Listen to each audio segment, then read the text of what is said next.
യാ ഇബാദി എൻ്റെ അടിമകളെ കുല്ലുക്കും ളാല്ലുൻ ഇല്ലാ മൻ ഹദൈതു നിങ്ങളെല്ലാവരും വഴിപിഴച്ചവരാണ്. ഇല്ലാ മൻ ഹദൈതുഹു ഞാൻ സന്മാർഗം നൽകിയവർ ഒഴികെ. അതുകൊണ്ട് ഫസ്തഹ്ദൂനി അഹ്ദിക്കും നിങ്ങൾ എന്നോട് സന്മാർഗം ചോദിച്ചാൽ ഞാൻ നിങ്ങൾക്ക് വഴി കാട്ടിത്തരാം. യാ ഇബാദി എൻ്റെ അടിമകളെ കുല്ലുക്കും ജാഇഉൻ ഇല്ലാ മൻ അത്അംതുഹു ഞാൻ ഭക്ഷണം നൽകാത്ത ആളുകളെല്ലാം പട്ടിണിയാണ്. അതുകൊണ്ട് ഫസ്തത്ഇമൂനി ഉത്ഇംകും നിങ്ങൾ എന്നോട് ഭക്ഷണം ചോദിച്ചോളൂ, ഞാൻ നിങ്ങൾക്ക് ഭക്ഷണം തരാം. യാ ഇബാദി കുല്ലുക്കും ആരിൻ ഇല്ലാ മൻ കസൗതു എൻ്റെ അടിമകളെ നിങ്ങളെല്ലാവരും നഗ്നരാണ്, ഞാൻ വസ്ത്രം നൽകിയ ആളുകൾ ഒഴികെ. അതുകൊണ്ട് ഫസ്തക്സൂനി അക്സുക്കും നിങ്ങൾ എന്നോട് വസ്ത്രം ചോദിച്ചാൽ ഞാൻ നിങ്ങൾക്ക് വസ്ത്രം തരാം. യാ ഇബാദി എൻ്റെ അടിമകളെ ഇന്നകും തുഖ്തിഊന ബില്ലൈലി വന്നഹാർ രാത്രിയിലും പകലിലും നിങ്ങൾ തെറ്റ് ചെയ്യുന്നവരാണ്. വഅന അഗ്ഫിറുദ്ദുനൂബ ജമീഅ നിങ്ങളുടെ പാപങ്ങളെല്ലാം ഞാൻ പുറത്തു തരാം. അതുകൊണ്ട് ഫസ്തഗ്ഫിറൂനി അഗ്ഫിർ ലക്കും നിങ്ങൾ എന്നോട് മാപ്പ് ചോദിച്ചാൽ ഞാൻ നിങ്ങൾക്ക് പുറത്തു തരാം.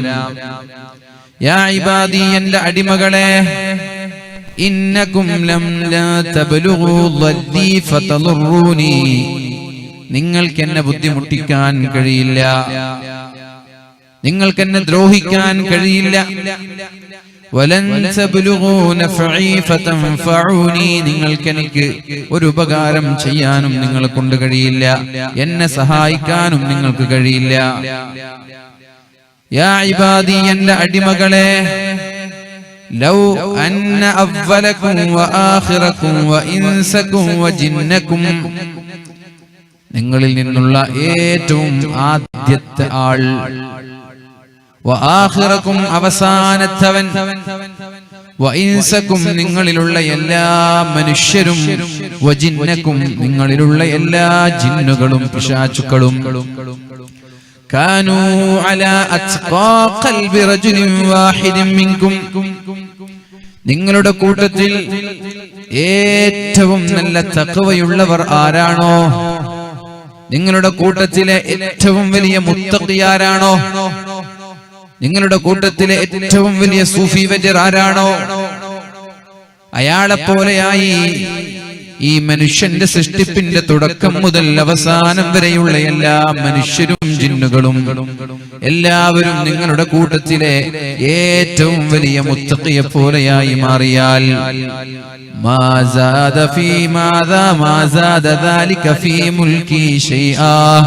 അതുകൊണ്ട് എന്റെ അധികാരത്തിൽ ഒരു എന്റെ അധികാരം, എന്റെ സ്ഥാനം, എനിക്കൊരു പ്രൊമോഷൻ കിട്ടുകയില്ല, എന്റെ സ്ഥാനം വർദ്ധിക്കുകയില്ല. പിന്നെ പറഞ്ഞു യാ ഇബാദി എൻ്റെ അടിമകളെ ലൗ അന്ന അവ്വലകും വആഖിറകും വഇൻസകും വജിന്നകും നിങ്ങളിൽ മനുഷ്യന്മാരിൽ ആദ്യത്തെ ഒരാളും അവസാനത്തെ ഒരാളും ആദ്യം മുതൽ അവസാനം വരെയുള്ള സർവ്വ മനുഷ്യരും സർവ്വ ജിന്നുവർഗങ്ങളും കാനൂ അലാ അഫ്ജരി ഖൽബി വാഹിദിൻ ഖൽബി റജുലിൻ വാഹിദ് നിങ്ങളിലുള്ള ഏറ്റവും വലിയ തെമ്മാടി ആരാണോ അയാളെ പോലെയായാൽ, അഥവാ നമ്മുടെ നാട്ടിലുള്ള ഏറ്റവും വലിയ തെമ്മാടി ആരാണോ,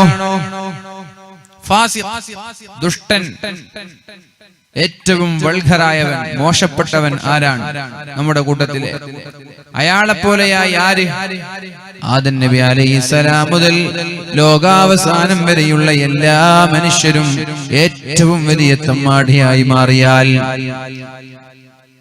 ആദം നബി അലൈഹിസ്സലാം മുതൽ ലോകാവസാനം വരെയുള്ള എല്ലാ ജിന്നുകളും ഏറ്റവും വലിയ തെമ്മാടിയായി മാറിയാൽ മാനഖസ ദാലിക മിൻ മുൽകി ശൈആ അതുകൊണ്ട് എന്റെ അധികാരം കുറയുകയില്ല, എന്റെ സ്ഥാനം നഷ്ടപ്പെടുകയില്ല, എനിക്കതുകൊണ്ടൊരു കോട്ടവും സംഭവിക്കാൻ പോകുന്നില്ല. യാ ഇബാദി എന്റെ അടിമകളെ ലൗ അന്ന അവ്വലകും വ ആഖിറകും വ ഇൻസകും വ ജിന്നകും നിങ്ങളുടെ ആദ്യത്തെ മനുഷ്യൻ മുതൽ അവസാനം വരെയുള്ള ആള് വരെ, ആദ്യത്തെ ജിന്ന് മുതൽ അവസാനത്തെ ജിന്ന് വരെയുള്ള ആളുകൾ എല്ലാവരും വലിയൊരു പർവ്വതത്തിന്റെ മുകളിലേക്ക് കയറി ഫസഅലൂനി എന്നോട് അവരുടെ ഓരോ ആവശ്യങ്ങൾ ചോദിച്ചു. എനിക്കത് വേണം, എനിക്കിത് വേണം, വീട് വേണം, സ്വത്ത് വേണം, സമ്പത്ത് വേണം, വണ്ടി വേണം. ഇങ്ങനെ ഓരോ ആളുകൾ അവരവരുടെ ആവശ്യങ്ങൾ വലിയ ഒരു പർവ്വതത്തിന്റെ മുകളിൽ കയറി എന്നോട് ചോദിക്കുകയാണ്. ആര്? എല്ലാ മനുഷ്യരും എല്ലാ ജിന്നുവർഗങ്ങളും വലിയ ഒരു പർവ്വതത്തിന്റെ മുകളിൽ കയറി എന്ത് വേണമെങ്കിലും എന്നോട് ചോദിച്ചാൽ, അങ്ങനെ ഞാൻ ചോദിച്ചവർക്കെല്ലാം അവരുടെ ആവശ്യങ്ങൾ ഞാൻ നിറവേറ്റി കൊടുത്തു. ചോദിച്ചവർക്കെല്ലാം അവരുടെ ആഗ്രഹങ്ങൾ ഞാൻ വീട്ടിക്കൊടുത്തു. എല്ലാവരും വേണ്ടതെല്ലാം ആവശ്യപ്പെട്ടതെല്ലാം കിട്ടിയിട്ട് ലഭിച്ചിട്ട് ആ പർവ്വതത്തിന്റെ മുകളിൽ നിന്ന് താഴേക്കിറങ്ങി അവരവരുടെ വീട്ടിലേക്ക് ചെന്നാൽ അത് എന്റെ സ്വത്തിൽ നിന്ന്, എന്റെ ഖജനാവിൽ നിന്ന്, എന്റെ സമ്പാദ്യങ്ങളിൽ നിന്ന് ഒരു സൂചി കടലിലേക്ക് മുക്കി ഉയർത്തുമ്പോൾ, ഒരു സൂചി വിശാലമായ സമുദ്രത്തിലേക്ക് മുക്കി ഉയർത്തുമ്പോ ആ സൂചിയിൽ നിന്ന് ഇറ്റ് വീഴുന്ന വെള്ളത്തുള്ളി അത്ര പോലും എന്റെ ഖജനാവിൽ നിന്ന് തീർന്നു പോവൂല എന്ന് പരിശുദ്ധ റസൂലുള്ളാഹി സ്വല്ലല്ലാഹു അലൈഹി വസല്ലം. മാ നഖസ ദാലിക മിമ്മാ ഇൻദി ഇല്ലാ കമാ യൻഖുസുൽ മിഖ്യതു ഇദാ ഉദ്ഖിലൽ ബഹർ. ഒരു സൂചി കടലിലേക്ക് പ്രവേശിപ്പിച്ച് അതിങ്ങനെ തിരിച്ചെടുക്കുമ്പോൾ ആ സൂചിയിൽ നിന്ന് ഇറ്റ് വീഴുന്ന വെള്ളം എത്രയാണോ അത്ര പോലും എന്റെ അധികാരത്തിൽ നിന്ന് കുറയൂല, എന്റെ ഖജനാവിൽ നിന്ന് കുറയൂല. ആര്? ലോകത്തിന്റെ തുടക്കം മുതൽ അവസാനം വരെയുള്ള എല്ലാ മനുഷ്യന്മാരും എല്ലാ ജിന്നുകളും അവരവരുടെ ആവശ്യങ്ങൾ അള്ളാഹുവിനോട് ചോദിച്ച് എല്ലാം കൊടുത്തു കഴിഞ്ഞാലും എന്റെ ഖജനാവിൽ നിന്ന് ആ സൂചിയിൽ നിന്നിട്ട് വീഴുന്ന വെള്ളത്തിന്റെ അത്ര പോലും കുറയൂല എന്ന് അള്ളാഹുവിന്റെ റസൂലിനോട് അള്ളാഹു തആല പറഞ്ഞു കൊടുക്കുകയാണ്. അടിമകളോട് പറയാൻ വേണ്ടി, അടിമകളോട് പറഞ്ഞു കൊടുക്കാൻ വേണ്ടി. എന്നിട്ട് നബി തങ്ങളോട് അള്ളാഹു പറയുന്നുണ്ട്, അടിമകളെ വിളിക്കുകയാണ്. യാ ഇബാദി എന്റെ അടിമകളെ, ഇന്നമാ ഹിയ അഅമാലുകും ഉഹ്സിഹാ ലക്കും, ഇന്നമാ ഹിയ അഅമാലുകും ഉഹ്സിഹാ ലക്കും. നിങ്ങളുടെ അമലുകൾ ഞാൻ ക്ലിപ്തപ്പെടുത്തി വെക്കും, നിങ്ങളുടെ അമലുകൾ ഞാൻ നിങ്ങൾക്ക് വേണ്ടി സൂക്ഷിച്ചു വെക്കും. അമലുകളാണ് നാളെ ഓരോ ആളുകളുടെ നന്മയും തിന്മയും തീരുമാനിക്കുന്നത്. നിങ്ങൾ ചെയ്ത നന്മകളെ, നിങ്ങൾ ചെയ്ത തിന്മകളെ, നിങ്ങൾ എന്ത് അമലുകളാണോ ചെയ്തത് അതിനനുസരിച്ചാണ് നാളെ നിങ്ങളോട് പെരുമാറാൻ പോകുന്നത്. അതുകൊണ്ട് ഫമൻ വജദ ഖൈറൻ ഫല്യഹ്മദില്ലാഹ്, ഖൈറിനെ ആർക്കെങ്കിലും ലഭിച്ചാൽ, നാളെ നന്മ ലഭിച്ചാൽ, സന്തോഷം ലഭിച്ചാൽ അൽഹംദുലില്ലാഹ് എന്ന് നിങ്ങൾ പറഞ്ഞോളൂ. വമൻ വജദ ഗൈറ ദാലിക ഫലാ യലൂമന്ന ഇല്ലാ നഫ്സ. ഈ നാളെ ആഖിറത്തിലെത്തി നോക്കുമ്പോ സന്തോഷമല്ല, ദുഃഖമാണ്, പ്രയാസമാണ് ലഭിക്കുന്നതെങ്കിൽ ഫലാ യലൂമന്ന ഇല്ലാ നഫ്സ, അയാൾ സ്വന്തം ശരീരത്തെയല്ലാതെ വേറെ ആരെയും കുറ്റപ്പെടുത്തിയിട്ട് കാര്യമില്ല. കാരണം നിങ്ങളുടെ അമലുകൾ ഞാൻ ഇന്ന് ക്ലിപ്തപ്പെടുത്തുന്നുണ്ട്. ഞാൻ അല്ലാഹു തആല പറഞ്ഞു, ഖാല അല്ലാഹു തബാറക വ തആല, അല്ലാഹു തആല പറയുന്നുണ്ട്, യാ ഇബാദി എന്റെ അടിമകളെ, ഇന്നി ഹറംതുൽ ളുൽമ അലാ നഫ്സി, ഞാൻ അക്രമം ഹറാമാക്കിയിട്ടുണ്ട് എന്റെ ശരീരത്തോട്. ഞാൻ എന്റെ ശരീരത്തോട് അക്രമം ഹറാമാക്കിയിട്ടുണ്ട്. അതുകൊണ്ട് നിങ്ങളും പരസ്പരം ആക്രമിക്കാൻ പാടില്ല. സ്റ്റെപ്പ് കൊടുക്കല്ലേ, 3 സ്റ്റെപ്പ് കൊടുത്തു. ഇന്നി ഹറംതുൽ ളുൽമ അലാ നഫ്സി, എന്റെ ശരീരത്തോട് ഞാൻ അക്രമം ഹറാമാക്കിയിട്ടുണ്ട്. വലഉ ശൈഇ ഫീ ഗൈരി മഹല്ലി എന്നാ പറയാം.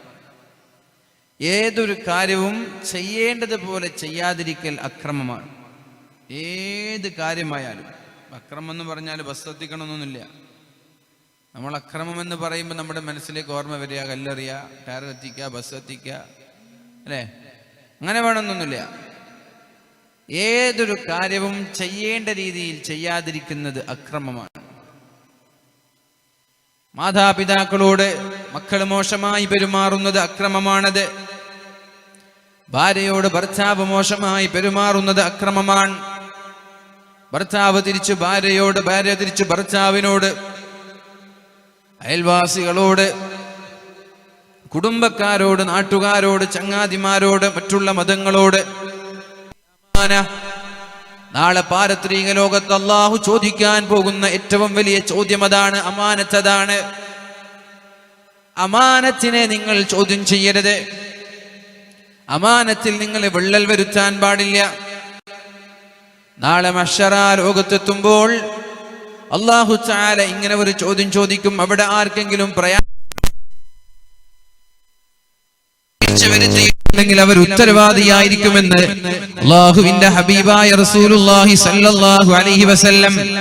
അഥവാ കല്യാണം കഴിഞ്ഞ് ആദ്യ രാത്രികളിലുള്ള കഥകൾ ഭർത്താവ് സുഹൃത്തുക്കളോടോ ഭാര്യ സുഹൃത്തുക്കളോടോ പറയാൻ പാടില്ല. അത് ഏറ്റവും വലിയ തെമ്മാടിത്തരമാണെന്ന് പരിശുദ്ധ റസൂലുള്ളാഹി സ്വല്ലല്ലാഹു അലൈഹി വസല്ലം. ഇന്ന മിൻ അഅലമിൽ അമാന, അത് ചെയ്യുന്ന ആളുകൾ മുനാഫിഖീങ്ങളാണെന്നും മുനാഫിഖീങ്ങൾക്ക് അല്ലാഹു നൽകുന്നത് നരകത്തിന്റെ താഴെ തട്ടാണെന്നും ഫിദ്ദർക്കിൽ അസ്ഫലി മിനന്നാർ, നരകത്തിന്റെ ഏറ്റവും ഭയാനകമായ താഴെ തട്ടാണ് അല്ലാഹു മുനാഫിഖീങ്ങൾക്ക് നൽകുന്നത് എന്നും അല്ലാഹുവിന്റെ ഹബീബായ റസൂലുള്ളാഹി സ്വല്ലല്ലാഹു അലൈഹി വസല്ലം. അപ്പൊ നോക്കിയേ, നമ്മൾ സ്വന്തം ഭാര്യയുടെ രഹസ്യങ്ങൾ മറ്റൊരാളോട് പറയുന്നത് ഏറ്റവും വലിയ അക്രമമാണെന്ന് മനസ്സിലാക്കണം. പിന്നെയല്ലേ മറ്റുള്ളവരുടേത്, നാട്ടുകാരുടേത്, അയൽവാസികളുടേത്, ചങ്ങാതിമാരുടേത്. ഒരാളുടെ ന്യൂനതകൾ മറച്ചുവെക്കുന്നത് അല്ലാഹുവിന് ഇഷ്ടപ്പെട്ട അമലാണ്. മറ്റൊരാളുടെ ന്യൂനതകൾ മറച്ചുവെക്കുന്നത്, മറ്റൊരാളുടെ വീഴ്ചകൾ മറച്ചുവെക്കുന്നത് അല്ലാഹുവിന് ഇഷ്ടപ്പെട്ട അമലാണത്. നേരെ മറിച്ച് മറ്റൊരാളുടെ ന്യൂനതകളെ വെളിച്ചത്താക്കുകയും പരസ്യമാക്കുകയും ചെയ്യുന്നത് അല്ലാഹു മാപ്പ് നൽകാത്ത മഹാപാപമാണെന്നും അല്ലാഹുവിന് അതിനോട് കോപമാണെന്നും നമ്മൾ മനസ്സിലാക്കണം. അല്ലാഹു നമ്മൾക്ക് ബോധം നൽകട്ടെ. അപ്പൊ ഞാൻ പറഞ്ഞു വരുന്നത്, മക്കൾ മാതാപിതാക്കളോട് മോശമായി പെരുമാറുന്നത്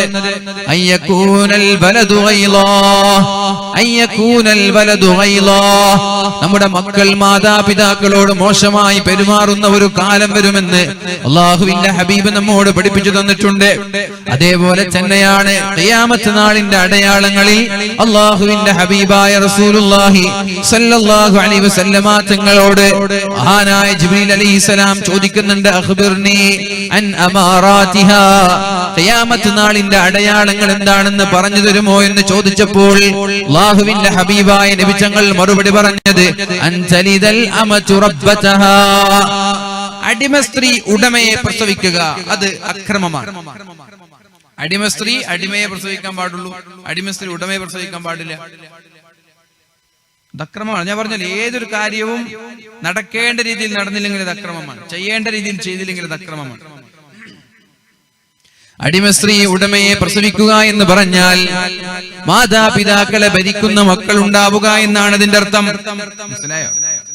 മാതാപിതാക്കളെ ഭരിക്കുന്ന മക്കൾ ഉണ്ടാവുക എന്നാണ് അതിന്റെ അർത്ഥം. മാതാപിതാക്കൾക്ക് മക്കള് പേടിയുണ്ടാവുക, അവരെ പേടിച്ചിട്ട് മാതാപിതാക്കൾ ജീവിക്കാം. അങ്ങനെ ഒരു കാര്യം, അങ്ങനെ ഒരു പ്രവർത്തനം ഉണ്ടായാൽ അത് ഖിയാമത്ത് നാളിന്റെ അടയാളമാണെന്ന് പരിശുദ്ധ റസൂലുള്ളാഹി സ്വല്ലല്ലാഹു അലൈഹി വസല്ലം. ഒരു പാരന്റ് വിളിക്കാണ്, ഒരു രക്ഷിതാവ് വിളിക്കാണ്, മകൾക്ക് ഇന്നാലിന്ന ഒരാളുമായിട്ട് വല്ലാത്ത പ്രേമമാണ്, ഉസ്താദ് എന്തെങ്കിലും ഇടപെട്ടിട്ട് അതിനൊരു പരിഹാരം കാണിച്ചു തരണം. ഞങ്ങൾ എത്ര പറഞ്ഞാലും മകള് കേൾക്കുന്നില്ല, അനുസരിക്കുന്നില്ല. നമ്മളെന്ത് പറയാനാ?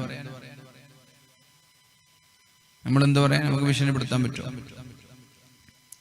നമുക്ക് പ്രേമിക്കല്ല എന്ന് പറയാൻ പറ്റുമോ? നീ പ്രേമിക്കുന്ന ഒരാളോട് നീ പ്രേമിക്കല്ല എന്ന് പറഞ്ഞ അയാൾ പ്രേമം നിർത്തുവോ? നേരത്തെ കുറച്ച് നല്ല ഉഷാറായിട്ടുണ്ട്. ഞങ്ങൾക്ക് ഉറക്കണ്ട. ഞങ്ങളുടെ ആരോ വന്നൊരു ഫോൺ വിളിച്ച് വന്നപ്പോൾ കുറച്ചു നല്ല ഉഷാറുണ്ടായിരുന്നു.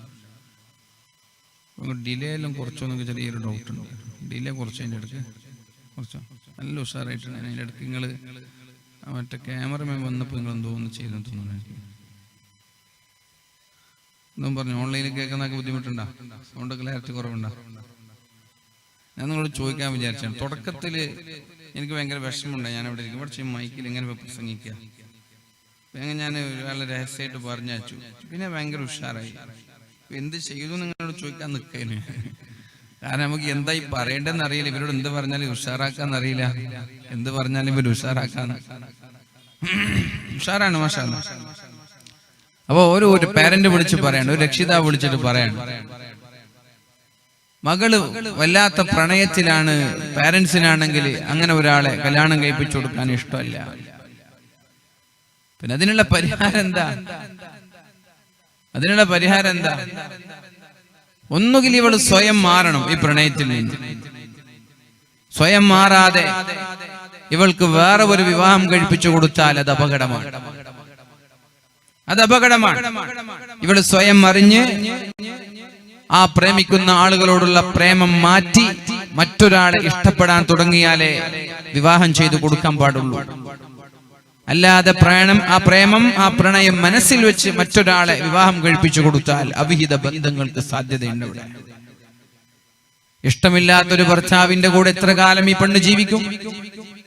മാതാപിതാക്കളുടെ വാശി കാരണത്താൽ നിങ്ങൾ മറ്റൊരാളെ തേടിപ്പിടിച്ച് വിവാഹം കഴിപ്പിച്ചു കൊടുത്തു. അവൾക്കാണെങ്കിൽ അയാളുടെ കൂടെ കിടക്കാൻ ഇഷ്ടമല്ല. എത്ര കാലം മുന്നോട്ട് പോകും? ഒന്നുകിൽ അത് ഡിവേഴ്സിലെത്തും. വലിയ കെങ്കേമമായി വിവാഹം കഴിപ്പിച്ച് അവസാനം അത് വിവാഹമോചനത്തിലെത്തി ആദ്യം പറഞ്ഞ ആ കല്യാണത്തിലേക്ക് തന്നെ തിരിച്ചെത്തും. അതിനേക്കാൾ നല്ലത് ആദ്യം തന്നെ വിവാഹം കഴിപ്പിച്ചു കൊടുക്കലല്ലേ. അപ്പൊ ഞാൻ പറഞ്ഞു വരുന്നത്, പ്രേമകല്യാണങ്ങളും പ്രണയ കല്യാണങ്ങളും ഒക്കെ അപകടമാണ്. അത് നമ്മുടെ പെൺകുട്ടികൾ മനസ്സിലാക്കണം.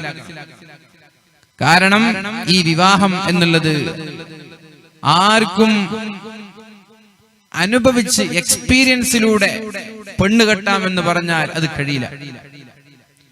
എക്സ്പീരിയൻസിലൂടെ പെണ്ണ് കെട്ടാന്ന് പറഞ്ഞാൽ ഇവിടെ ഇരിക്കുന്ന ഓരോ ആളുകൾക്കും ഓരോന്ന് പറയാനുണ്ടാവും. എങ്ങനെയുള്ള പെണ്ണിനെ ഞാൻ നെക്സ്റ്റ് കെട്ടാൻ പോവാൻ, അല്ലേ? കല്യാണത്തിന്റെ വിഷയത്തിന് മാത്രമാണ് എക്സ്പീരിയൻസ് ഇല്ലാത്തത്. ബാക്കിയുള്ള എല്ലാ മേഖലകളിലും എക്സ്പീരിയൻസ് വേണം.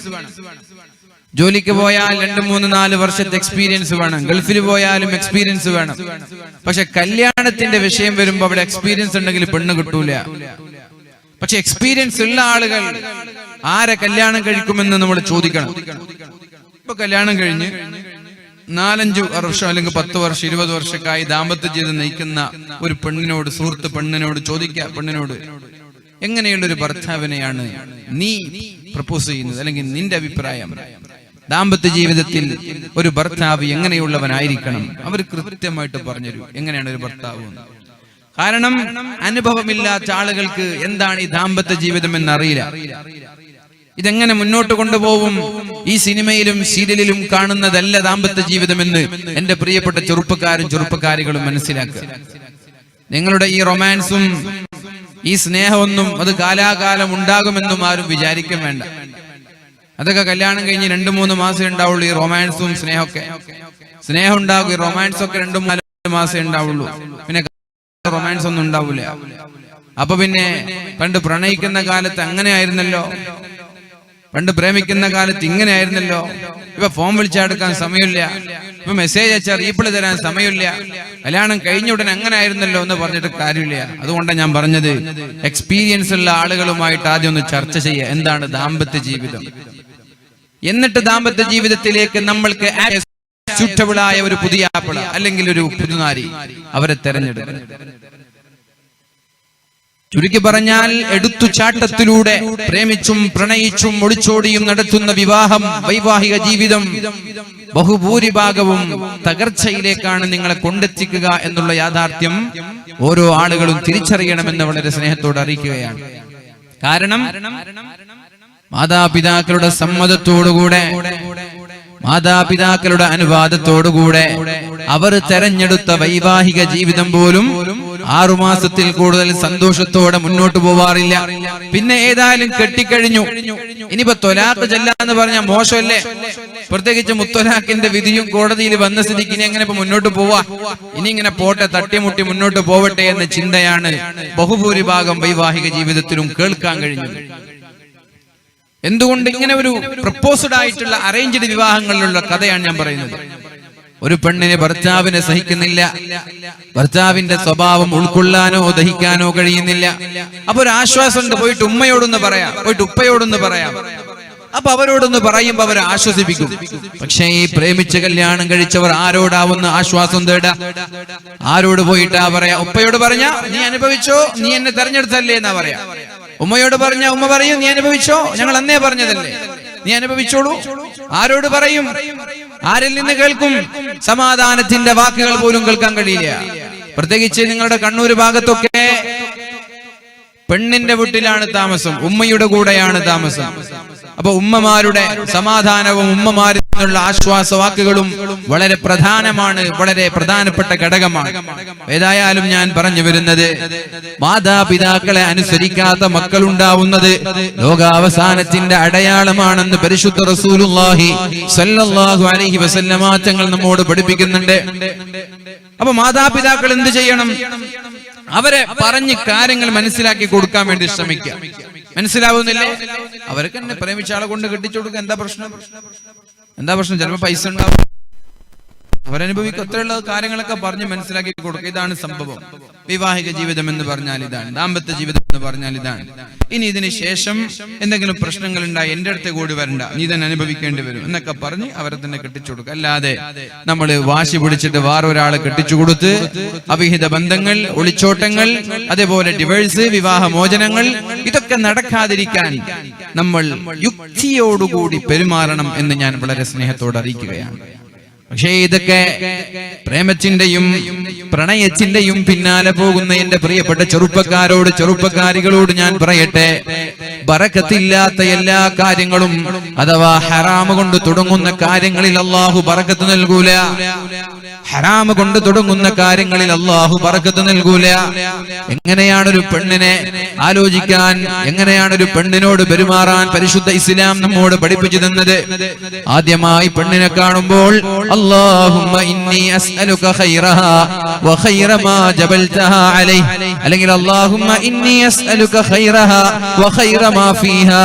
അല്ലാഹുവേ, ഈ പെണ്ണിന്റെ എല്ലാ നന്മയും എനിക്ക് തരണേ അല്ലാഹ്, പെണ്ണിന്റെ ശർറിൽ നിന്ന് എന്നെ നീ സലാമത്താക്കണേ അല്ലാഹ്. ആദ്യമായ ഒരു പെണ്ണും ആണും കണ്ടുമുട്ടുന്ന സമയത്ത് അവരുടെ തലയിൽ കൈവച്ച് ദുആ ചെയ്യാൻ അല്ലാഹുവിന്റെ ഹബീബ് പഠിപ്പിച്ച ദിക്റാണിത്. ഞാൻ ചോദിക്കട്ടെ, ചെറുപ്പത്തിലെ പ്രണയിച്ചുകൊണ്ട് പ്രേമിച്ചുകൊണ്ട് ചാറ്റ് ചെയ്ത് പല സ്ഥലങ്ങളിലും കറങ്ങി നടന്ന ഒരാൾക്ക് ഇങ്ങനെ ഒരു ദുആ ചെയ്തിട്ട്, ഇങ്ങനെ ഒരു പ്രാർത്ഥന നടത്തിയിട്ട് ദാമ്പത്യ ജീവിതം മുന്നോട്ട് നയിക്കാൻ പറ്റുമോ? ഇങ്ങനെ ഒരു ദുആ ചെയ്യാൻ പറ്റുമോ? ഇല്ല.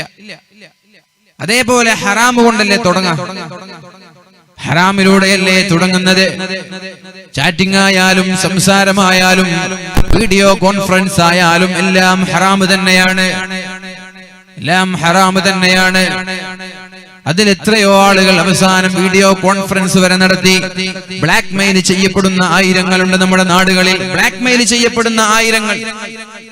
എടുത്തു വായിച്ച ഒരു മെസ്സേജ് ഞാൻ ഓർക്കുകയാണ്. വാട്സപ്പിലൂടെ കടന്നു വന്നൊരു മെസ്സേജ്. സ്കൂളുകളിലും ക്യാമ്പസുകളിലും കലാലയങ്ങളിലും പ്രേമിച്ചും അതുപോലെ തന്നെ പ്രണയിച്ചും നടക്കുന്ന ആളുകൾ അവസാനം വേർപിരിയുമ്പോ, അല്ലെങ്കിൽ കോളേജിൽ നിന്ന് റീസൈൻ ചെയ്യുമ്പോ, പഠനം കഴിഞ്ഞ് നാട്ടിലേക്ക് തിരിച്ചു പോകുന്ന സമയങ്ങളിലൊക്കെ അവർ പലപ്പോഴായി പല സ്ഥലങ്ങളിലായി കറങ്ങാൻ പോയി പരസ്പരം കണ്ടുമുട്ടിയതും ഒരുമിച്ചിരുന്നതും അവർ ഷെയർ ചെയ്ത കാര്യങ്ങളെല്ലാം വീഡിയോയിലൂടെ കവർ ചെയ്ത്, വീഡിയോയിലൂടെ ഷൂട്ട് ചെയ്ത്, പെണ്ണിന്റെ സമ്മതമില്ലാതെയോ സമ്മതത്തോടു കൂടെയോ ഷൂട്ട് ചെയ്ത സകല വീഡിയോകളും ബ്ലൂ ഫിലിം സൈറ്റുകളിൽ അപ്ലോഡ് ചെയ്യപ്പെടുന്നുണ്ട്. കാരണം ഈ ബ്ലൂ ഫിലിം എന്ന് പറയുന്നത് മണിക്കൂറുകൾ അഭിനയിച്ചാൽ ലക്ഷങ്ങളും കോടികളും വാങ്ങുന്ന നടിമാരും നടന്മാരുണ്ട്.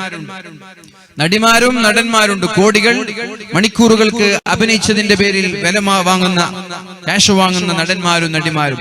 പക്ഷേ അതിനോട് ആർക്കും താല്പര്യമില്ല. താല്പര്യം ആരോടാ? ഈ ഒളിച്ചു കളിക്കുന്ന ആളുകൾ, അഥവാ ക്യാമ്പസിന്റെ കലാലയങ്ങളുടെ ഏതെങ്കിലും ബാത്റൂമിൽ പോയി, അല്ലെങ്കിൽ മരച്ചുവട്ടിൽ പോയി, ബീച്ചുകളുടെ ഏതെങ്കിലും മൂലയിൽ പോയി, ആരും കാണാതെ ഒറ്റയ്ക്കിരുന്നിട്ട് കാമുകൻ തന്നെ റെക്കോർഡ് ചെയ്യാൻ. എന്തിന് എനിക്കിത് നോക്കാൻ, എനിക്ക് കാണാൻ, പക്ഷേ ഞാൻ ആർക്കും അയച്ചു കൊടുക്കൂല എന്ന് പറഞ്ഞിട്ടാണ് വീഡിയോ എടുക്കുക. പെണ്ണതിന് സമ്മതിക്കും. അവസാനം പെണ്ണവിടെ നിന്ന് പിരിയുമ്പോഴേക്കും ഇത്തരം വീഡിയോകൾ ബ്ലൂ ഫിലിമിന്റെ സൈറ്റുകളിൽ കയറുന്നുണ്ട് എന്നാണ്. ഇത് വെച്ചിട്ട് ബ്ലാക്ക് മെയിൽ ചെയ്യുന്ന ആളുകളുണ്ട്. വേണ്ടാത്തൊരു വീഡിയോ അല്ലെങ്കിൽ വേണ്ടാത്ത ഒരു ഫോട്ടോ പുരുഷന്മാരുടെ കൈകളിലേക്ക്, കാമുകന്മാരുടെ കൈകളിലേക്ക് കിട്ടിയാൽ ഇത് ഞാൻ സോഷ്യൽ മീഡിയയിലൂടെ, അതേപോലെ വാട്സപ്പിലൂടെ, ഫേസ്ബുക്കിലൂടെ ഞാൻ ഇത് പ്രചരിപ്പിക്കുമെന്ന് പറഞ്ഞ് ഈ ഫോട്ടോ വെച്ച് പെൺകുട്ടികളെ ബ്ലാക്ക് മെയിൽ ചെയ്യുന്ന ആയിരങ്ങൾ നമ്മുടെ നാടുകളിലുണ്ട്. ഒളിച്ചോട്ടങ്ങളുടെ പിന്നിലുള്ള കഥകൾ ഇതാണെന്ന് നമ്മൾ മനസ്സിലാക്കണം. 10-18 വർഷക്കാലം മാതാപിതാക്കളുടെ കൂടെ വളർന്ന ഒരു പെണ്ണിനെ, 10-18 വർഷക്കാലം കുടുംബങ്ങളുടെ കൂടെ ജീവിച്ച ഒരു പെണ്ണിനെ ജ്യേഷ്ഠൻ വേണ്ട, അനുജൻ വേണ്ട, മാതാവ് വേണ്ട, പിതാവ് വേണ്ട എന്നൊക്കെ കോടതിയുടെ വരാന്തയിൽ പോയി പറയാൻ ധൈര്യം വരുന്നത് ഇത്തരം വീഡിയോകൾ നഷ്ടപ്പെടുന്നത് കൊണ്ടാണ്. തന്റെ സ്വകാര്യത മറ്റൊരാളുടെ കൈകളിലെത്തുമ്പോൾ അവർ പേടിക്കുകയാണ്. ഞാൻ ഇറങ്ങിപ്പോയില്ലെങ്കിൽ നാളെ എന്റെ വീഡിയോ മറ്റൊരാൾ കാണുമോ? ഞാൻ വീട്ടിൽ നിന്ന് ഇറങ്ങിപ്പോയില്ലെങ്കിൽ, ഞാൻ എന്റെ പിതാവിനെ, എന്റെ മാതാവിനെ തള്ളി പറഞ്ഞില്ലെങ്കിൽ ഈ വീഡിയോകൾ ഫേസ്ബുക്കിലൂടെ, വാട്സപ്പിലൂടെ പ്രചരിക്കുമോ എന്ന പേടി കാരണത്താൽ മാതാവിനെ, പിതാവിനെ കണ്ടില്ലെങ്കിൽ എന്താ, എന്റെ നാണം നഷ്ടപ്പെടുമെന്ന് ഭയന്ന് വീട്ടിൽ നിന്ന് ഇറങ്ങിപ്പോകുന്ന ആളുകളുണ്ട്. അപ്പൊ ചിന്തിക്കപ്പെടച്ചോനെ, എന്റെ നൈക്കഡായിട്ടുള്ള ഒരു ഫോട്ടോ അല്ലെങ്കിൽ നൈക്കഡായ ഒരു വീഡിയോ പുറത്തു വന്നാൽ പിന്നെ ഞാൻ എന്റെ മാതാവിന്റെ കൂടെ ജീവിച്ചിട്ടെന്താ, എന്റെ പിതാവിന്റെ കൂടെ ജീവിച്ചിട്ടെന്താ, എന്റെ നാട്ടിൽ ഞാൻ അങ്ങനെ തല ഉയർത്തി നടക്കും. അപ്പൊ ആരും കാണാതെ ഏതെങ്കിലും ഒരാളുടെ കൂടെ ഒളിച്ചോടി ആരും കാണാനില്ലല്ലോ, ആരും അറിയാനില്ലല്ലോ. അങ്ങനെയൊക്കെ ഒളിച്ചോടുന്ന ഒരു വിഭാഗം നമ്മുടെ നാട്ടിലുണ്ട് എന്നുള്ള യാഥാർത്ഥ്യം നിങ്ങൾ മനസ്സിലാക്കുക. അല്ലാതെ മാതാപിതാക്കളെ വേണ്ടാഞ്ഞിട്ടല്ല, പിതാവിനെ വേണ്ടാഞ്ഞിട്ടല്ല, ജേഷ്ഠാനുജന്മാരെ വേണ്ടാഞ്ഞിട്ടല്ല. ബ്ലാക്ക് മെയിൽ ചെയ്യപ്പെടുമ്പോൾ വീഡിയോകളും ഫോട്ടോകളും വെച്ച് നമ്മളെ ബ്ലാക്ക് മെയിൽ ചെയ്യപ്പെടുമ്പോൾ ഗത്യന്തരമില്ലാതെ വീട്ടിൽ നിന്ന് ഇറങ്ങിപ്പോകുന്ന ആളുകൾ. അതുകൊണ്ട് സൂക്ഷിക്കുക. അത്തരം ഫോട്ടോകളോ അത്തരം വീഡിയോകളോ നമ്മുടെ കൈകളിൽ നിന്ന് നഷ്ടപ്പെട്ടിട്ടുണ്ടെങ്കിൽ പേടിക്കാനൊന്നുമില്ല. നേരെ പോവേണ്ടത് പോലീസുകാരുടെ അടുത്തേക്കാണ്, നിയമപാലകരുടെ അടുത്തേക്ക്. ബ്ലാക്ക് മെയിൽ ചെയ്യുന്നവരുടെ പേര്, അവരുടെ നമ്പർ കൊടുത്താൽ അതോടുകൂടി തീരാവുന്ന പ്രശ്നം. ഒരുപാട് ആളുകൾ ഒരു തുണ്ട് കാരിൽ ജീവിതം അവസാനിപ്പിക്കുന്നവരുണ്ട്. വീട്ടിൽ നിന്ന് ഇറങ്ങിയോടി ഒളിച്ചോടി കുടുംബത്തെ പോലും പറയിപ്പിക്കുന്ന ആളുകളുണ്ട്. നേരെ മറിച്ച് ഏതെങ്കിലും ഒരു പോലീസ് സ്റ്റേഷനിൽ പോയി അത്തരം ആളുകളുടെ പേര്, അത്തരം ആളുകളുടെ നമ്പർ കൊടുത്താൽ അന്നത്തോടുകൂടി ഇത് തീർന്നു പോകുന്ന പ്രശ്നമാണെന്ന് എന്റെ പ്രിയപ്പെട്ട സഹോദരന്മാരും സഹോദരിമാരും മനസ്സിലാക്കണം. പൈസയ്ക്ക് വേണ്ടി ബ്ലാക്ക് മെയിൽ ചെയ്യുന്ന ആളുകളുണ്ട്. ഏതെങ്കിലും ഒരു പ്രോസ്റ്റിറ്റ്യൂട്ട്, വ്യഭിചാരി പെണ്ണിനെ കൂടെ കൂട്ടി ഒരുപാട് നേരം വാട്സപ്പിലും അതേപോലെ തന്നെ ഫോണിലേക്കും മെസ്സേജ് അയച്ച് വാട്സപ്പ് മെസ്സേജുകൾ, സന്ദേശങ്ങൾ കൈമാറി ചാറ്റ് ചെയ്ത് ആർട്ടിഫിഷ്യൽ ആയിട്ടുള്ള പ്രണയം ഉണ്ടാക്കി. എന്നിട്ട് ഇന്ന ലോഡ്ജിലേക്ക് വാ എന്ന് പറഞ്ഞ് വിളിച്ച് ആ പെണ്ണ് ലോഡ്ജിലേക്ക് ഈ മുതലാളിയെ ക്ഷണിച്ച്, എന്നിട്ട് ആ മുതലാളിയും ഈ പെണ്ണും ഒന്നിച്ചിരിക്കുന്ന നഗ്ന ഫോട്ടോകളോ വീഡിയോകളോ എടുത്തിട്ട് ഈ നാട്ടിലുള്ള ചില ചെറുപ്പക്കാർ പൈസ ഉണ്ടാക്കാൻ, ഈ വീഡിയോ വെച്ചിട്ട് പൈസ ഉണ്ടാക്കാൻ, ഇത് ഞാൻ പുറത്തുവിടും, എടുക്ക് 10 ലക്ഷം. പൈസക്കാരൻ, ഒരു മുതലാളി തന്റെ അഭിമാനം നഷ്ടപ്പെടരുത് എന്ന് പേടിച്ചിട്ട് ഉടനെ 10 ലക്ഷം കൊടുക്കും. ഇനി ഒരിക്കലും പോസ്റ്റ് ചെയ്യരുത്, ഇത് ഡിലീറ്റ് ചെയ്യണം, ഞങ്ങൾ ഡിലീറ്റ് ചെയ്തോളാം, 10 ലക്ഷം കിട്ടി. ഈ പൈസ ചെലവാക്കി ഉപയോഗിച്ച് തീർന്ന അടുത്തത് വീണ്ടും അയാൾ, ഏതാ നിങ്ങളുടെ വീട് എന്റെ കയ്യിലുണ്ട്, എടുത്തോളൂ 5 ലക്ഷം. ഇങ്ങനെ 5 ലക്ഷവും 10 ലക്ഷവും മരണം വരെ കൊടുത്തു ജീവിക്കുന്ന അഭിമാനം നഷ്ടപ്പെടുന്ന ആളുകൾ. എന്തിനാ അത്ര പേടിക്കാൻ, എന്താ അത്ര ഭയപ്പെടാൻ? നേരെ പോലീസ് സ്റ്റേഷനിൽ വിളിച്ച ഇവരെ കൊണ്ടുപോകൂലേ? നിങ്ങളൊരു അഭിമാനവും നഷ്ടപ്പെടൂല. ചെയ്തത് തെറ്റാണ്, ന്യായീകരിക്കുകയല്ല, ചെയ്തത് തെറ്റാണ്. പക്ഷേ ഏതെങ്കിലും ദുർബല നിമിഷം കൊണ്ട് നമ്മുടെ ഭാഗത്ത് നിന്ന് വന്നുപോയ തെറ്റുകൾ അള്ളാഹുവിനോട് തൗബ ചെയ്ത്, അള്ളാഹുവിനോട് മാപ്പ് ചോദിച്ച്, അള്ളാഹുവിലേക്ക് കരഞ്ഞ് കഴുകിക്കളയുക. പെട്ടെന്ന് പോലീസുകാരുമായി, നിയമപാലകരുമായി ബന്ധപ്പെട്ട് ഇത്തരം ആളുകളെ, ഹറാമായ സമ്പാദ്യം ഉണ്ടാക്കുന്ന ചെറുപ്പക്കാരെ വേഗം അകത്തേക്ക്, ഉള്ളിലേക്ക്, ജയിലറകളിലേക്ക് കൊണ്ടുപോകാനുള്ള സംവിധാനങ്ങൾ ഉണ്ടാക്കുക. അതല്ലാതെ അവരെ തീറ്റിപ്പോറ്റാനല്ല ശ്രമിക്കേണ്ടത്. അത്തരം നെറികെട്ട ജീവിതം നയിക്കുന്ന ചെറുപ്പക്കാരെ തീറ്റിപ്പോറ്റാണ്. എത്ര ഉണ്ടെന്നറിയ. ഇപ്പൊ എടുത്തിട്ട് കാസർഗോഡ് കുറച്ച് ആളുകളെ പിടിച്ചിട്ടുണ്ട് ഈ വിഷയത്തിൽ. മുതലാളിമാരെ ബ്ലാക്ക്മെയിൽ ചെയ്യുന്നവർ, പ്രലോഭിപ്പിച്ചിട്ടും ഭീഷണിപ്പെടുത്തിയിട്ടും, അഥവാ ഭീഷണിപ്പെടുത്തി കൊണ്ടുപോയി ബോധപൂർവം നിർബന്ധിതനായി വസ്ത്രം മാറ്റി പെണ്ണിന്റെ കൂടെ ഫോട്ടോ എടുത്തിട്ട് ഭീഷണിപ്പെടുത്തുന്നവർ. എന്തായാലും ആരായാലും ബ്ലാക്ക്മെയിൽ ചെയ്യപ്പെടുന്ന സർവ്വ ആളുകളോടും പറയുകയാണ്, അതൊരു പോലീസ് സ്റ്റേഷന് വിളിച്ചാൽ തീരുന്ന പ്രശ്നം മാത്രമാണ്. അതുകൊണ്ട് ഒരിക്കലും നിങ്ങളുടെ അഭിമാനമോ അല്ലെങ്കിൽ നിങ്ങളുടെ അന്തസ്സോ അതുകൊണ്ട് നഷ്ടപ്പെടൂല എന്ന് നിങ്ങൾ മനസ്സിലാക്കുക. അല്ലാഹു നമ്മൾക്ക് ബോധം നൽകട്ടെ. ഏതായാലും എന്റെ പ്രിയപ്പെട്ട സഹോദരന്മാരോട് സഹോദരിമാരോട് പറയാനുള്ളത്, മാതാപിതാക്കളോട് മോശമായി പെരുമാറുന്നത്, മാതാപിതാക്കളെ വഞ്ചിക്കുക എന്ന് പറയുന്നതാണ് ലോകത്തെ അതിക്രമങ്ങളിൽ ഏറ്റവും വലിയ അക്രമം. മാതാപിതാക്കൾ അറിയാതെ, ഉമ്മയറിയാതെ നമ്മളൊരു കാര്യം ചെയ്യുന്നത് പോലും തെറ്റാണെന്ന് മനസ്സിലാക്കണം. അവരെ വേദനിപ്പിക്കുന്ന കാര്യങ്ങൾ അല്ലാതെ എന്ത് ചെയ്താലും ഉമ്മയോട് പറയണമെന്നല്ല. മാതാപിതാക്കൾ അറിയാതെ അവർക്ക് ഇഷ്ടമില്ലാത്തൊരു കാര്യം ചെയ്യുന്നത് പോലും നമ്മുടെ ജീവിതത്തിൽ വലിയ ഒരു പാപമായി, വലിയൊരു ശിക്ഷയായി ദുനിയാവിൽ തന്നെ അനുഭവിക്കേണ്ടി വരുമെന്നുള്ള യാഥാർത്ഥ്യം നമ്മൾ തിരിച്ചറിയണം. അല്ലാഹു നമ്മൾക്ക് ബോധം നൽകട്ടെ. അല്ലാഹുവിന്റെ ഹബീബായ റസൂലുള്ളാഹി സ്വല്ലല്ലാഹു അലൈഹി വസല്ലമ തങ്ങൾ പറഞ്ഞു, കുല്ലുൽ മുസ്ലിമി അലൽ മുസ്ലിമി ഹറാം. ഒരു മുസ്ലിമിന് മറ്റൊരു മുസ്ലിമിന്റെ എല്ലാം ഹറാമാണ്. ഒരു മുസ്ലിമിന് മറ്റൊരാളുടെ എല്ലാം നിഷിദ്ധമാണ്. അവന്റേതല്ലാത്ത എല്ലാം നിഷിദ്ധമാണ്. എനിക്ക് എന്റേത് മാത്രമേ ഹലാലുള്ളൂ, എന്റേതല്ലാത്ത എല്ലാം എനിക്ക് ഹറാമാണ്. അഥവാ നിങ്ങളിൽപ്പെട്ട ഒരാളുടെ അഭിമാനത്തെ ഞാൻ പിച്ചു ചീന്തിയാൽ, നിങ്ങളിൽപ്പെട്ട ഒരാളുടെ ന്യൂനതയെ ഞാൻ പരസ്യമാക്കിയാൽ അത് ഹറാമാണ്. അല്ലാഹുവിന്റെ കോടതിയിൽ ഞാൻ സമാധാനം പറയേണ്ടി വരും. അത് അതിക്രമമാണ്. മറ്റൊരാളെ കുറിച്ച് മോശമായി പറയുന്നത്, ഉള്ളതായാലും ഇല്ലാത്തതായാലും മറ്റൊരാളെ കുറിച്ച് മോശമായി പറയുന്നത് അക്രമമാണ്. അതിന്റെ പേരിൽ അല്ലാഹു തആല നാളെ നരകത്തിലേക്ക് വലിച്ചെറിയുമെന്നുള്ള യാഥാർത്ഥ്യം നമ്മൾ തിരിച്ചറിയുക. മഹാനായ മുആദ് റളിയല്ലാഹു അൻഹു അല്ലാഹുവിന്റെ ഹബീബിനോട് ചോദിക്കുന്നുണ്ട്, യാ റസൂലല്ലാഹ്, നബിയേ, ഇന്നാ മുആഖദൂന ബിമാ നതകല്ലമു യാ റസൂലല്ലാഹ്.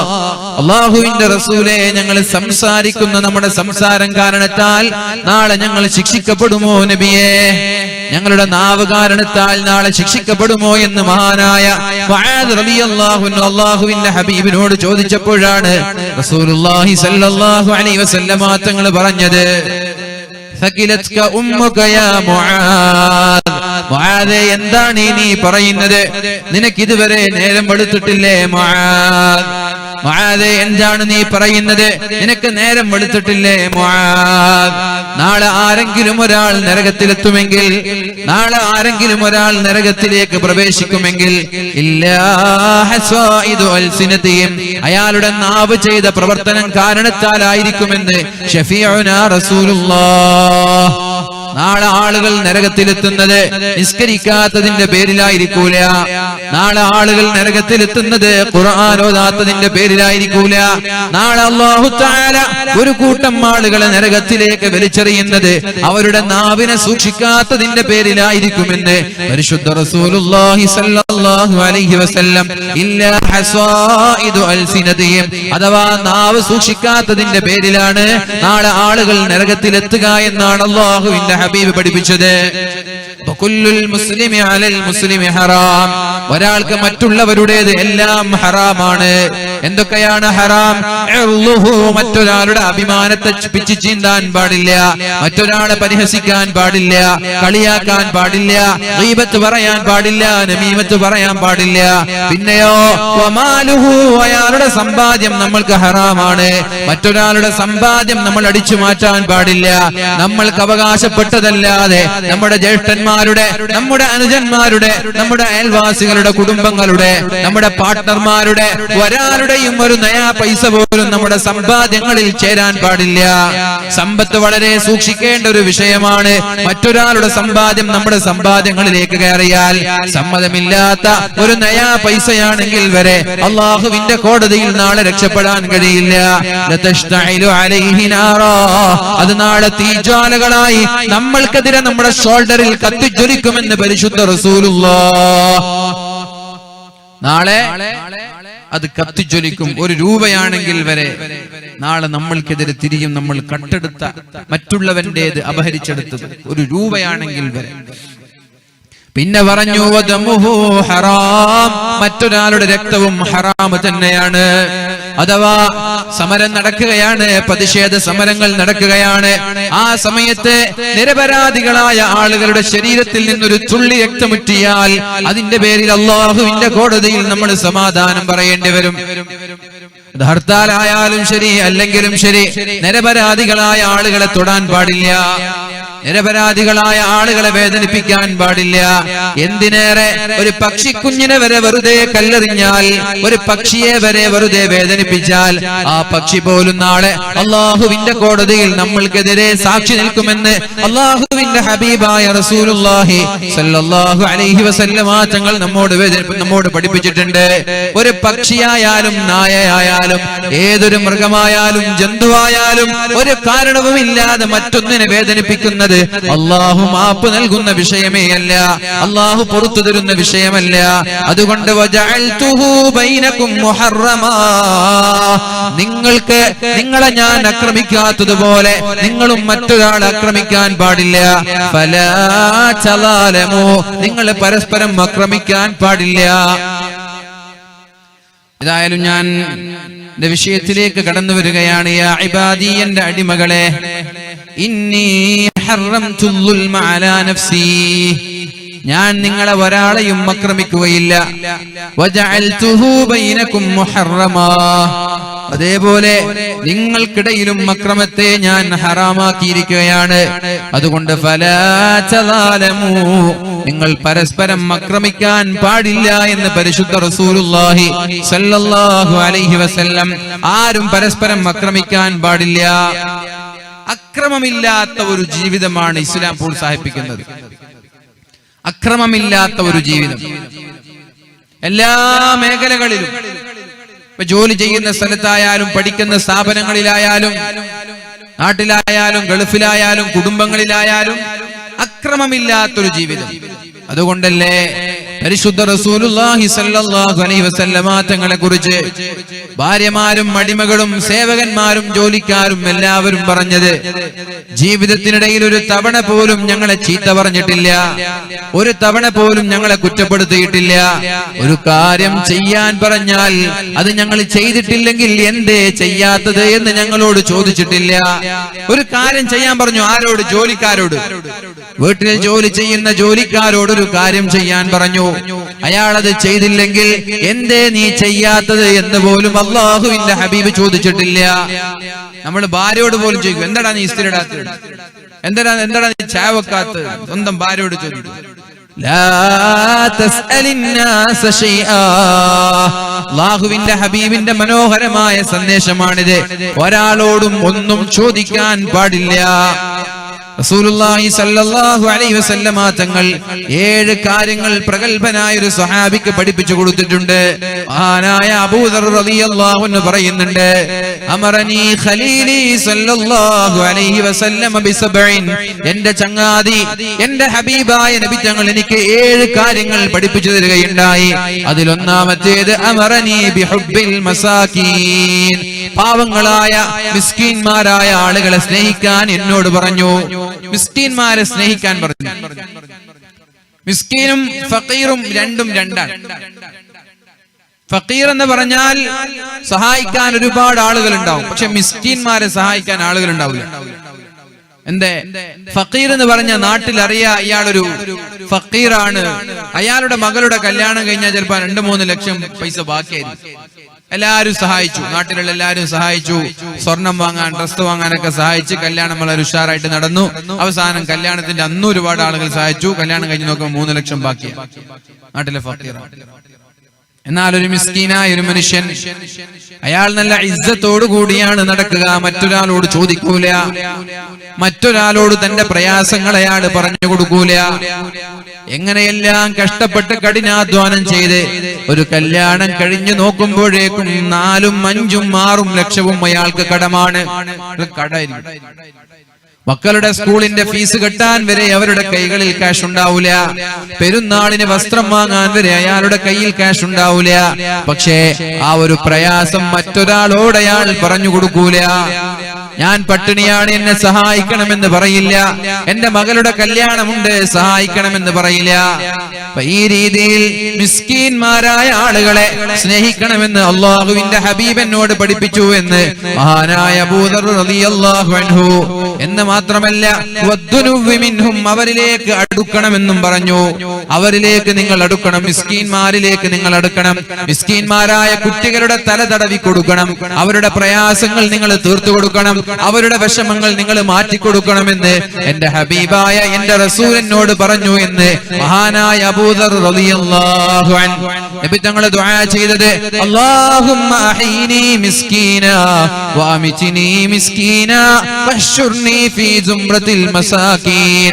അല്ലാഹുവേ, എന്നെ മിസ്കീനായി ജീവിപ്പിച്ച് മിസ്കീനായി മരിപ്പിച്ച് മിസ്കീന്മാരുടെ കൂട്ടത്തിൽ നാളെ ഒരുമിച്ച് കൂട്ടണേ അല്ലാഹ് എന്നാണ് അല്ലാഹുവിന്റെ ഹബീബ് ദുആ ചെയ്തത്.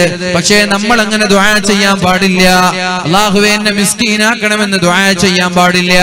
കാരണം അല്ലാഹുവിന്റെ ഹബീബിനൊക്കെ വന്നുപോയ ആ ഒരു ഫഖർ നമ്മളിലേക്ക് വന്നാൽ നമ്മൾക്ക് പിടിച്ചു നിൽക്കാൻ കഴിയില്ല. മുഅ്മിനീങ്ങളെ, നമ്മുടെ ഈമാൻ പോലും നഷ്ടപ്പെടാൻ സാധ്യതയുണ്ട്.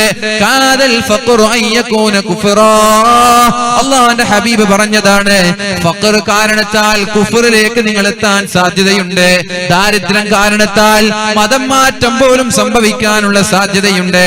3 മാസക്കാലം പട്ടിണി കിടക്കുക എന്ന് പറഞ്ഞാൽ 3 വർഷക്കാലം പച്ചിലകൾ കഴിച്ച് ആടുകൾ കാഷ്ടിക്കുന്നത് പോലെ ഒരു മനുഷ്യൻ കാഷ്ടിക്കുക എന്ന് പറഞ്ഞാൽ തിന്നാൻ അരിഭക്ഷണമില്ല, മാംസമില്ല, മരത്തിൽ നിന്ന് പച്ചിലകൾ കഴിച്ചിട്ട് 3 വർഷം അല്ലാഹുവിന്റെ ഹബീബ് ജീവിച്ചിട്ടുണ്ട്. അപ്പൊ ഹബീബിനെ പോലെ ഫഖറും ദാരിദ്ര്യവും നമ്മുടെ ജീവിതത്തിലേക്ക് വന്നാൽ പിടിച്ചു നിൽക്കാനുള്ള ഈമാൻ നമ്മൾക്കില്ല. അതുകൊണ്ട് നബി തങ്ങൾ ദുആ ചെയ്തതുപോലെ അല്ലാഹുവേ, എന്നെ മിസ്കീനാക്കണമെന്ന് നിങ്ങൾ ആരും ദുആ ചെയ്യരുത് എന്ന് പ്രഗൽഭരായ പണ്ഡിതന്മാര് നമ്മോട് പഠിപ്പിക്കുന്നുണ്ട്. പക്ഷേ മിസ്കീന്മാരെ നമ്മൾ സ്നേഹിക്കുക, അവരെ സഹായിക്കുക, അവരുടെ കൂടെ നിൽക്കുക, അവരെ കഴിവിന്റെ പരമാവധി സന്തോഷിപ്പിക്കാൻ നമ്മൾ ശ്രമിക്കുക. അല്ലാഹു തആല നൽകട്ടെ.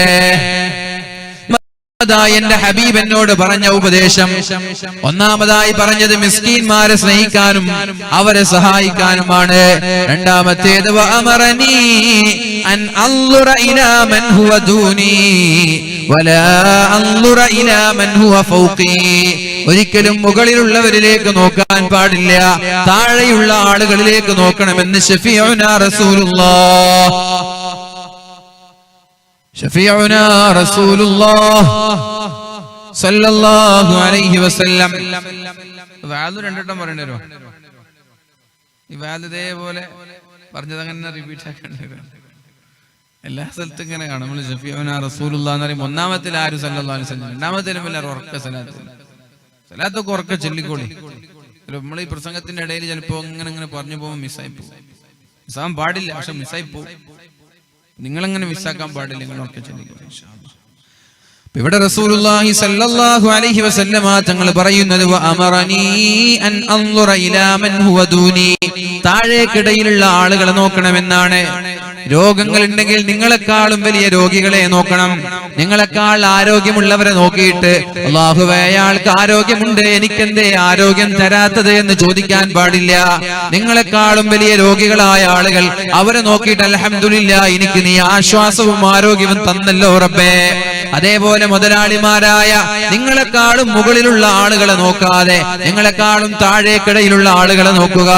ജോലി ചെയ്യുമ്പോൾ നിങ്ങളെക്കാളും ശമ്പളം കൂടുതൽ കിട്ടുന്ന ആളുകളെ നോക്കാതെ നിങ്ങളെക്കാളും താഴെ ജോലി ചെയ്യുന്ന ചെറിയ ശമ്പളം വാങ്ങുന്ന ആളുകളെ നോക്കുക. അങ്ങനെ മുകളിലുള്ളവരെ നോക്കണ്ട, താഴെയുള്ളവരെ നോക്കിയാൽ മതിയെന്ന്.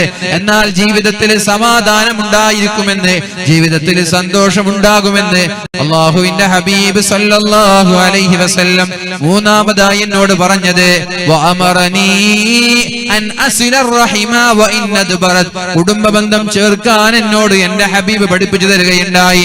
കുടുംബക്കാർ ഇങ്ങോട്ട് മോശമായി പെരുമാറിയാലും, സലാം പറഞ്ഞ് സലാം അടക്കിയില്ലെങ്കിലും, കല്യാണത്തിന് ക്ഷണിച്ച് കല്യാണത്തിന് വന്നില്ലെങ്കിലും, നിങ്ങൾ വീട്ടിലേക്ക് പോയാൽ വാതിൽ കൊട്ടിയടച്ചാലും, നിങ്ങൾ ഫോൺ വിളിച്ചാൽ ഫോൺ എടുത്തില്ലെങ്കിലും, മെസ്സേജ് അയച്ചാൽ തിരിച്ച് റീപ്ലൈ ചെയ്തില്ലെങ്കിലും, നിങ്ങൾ അങ്ങോട്ട് ബന്ധം സ്ഥാപിച്ചുകൊണ്ടേയിരിക്കണമെന്ന് ശഫീഉനാ റസൂലുള്ളാഹ്.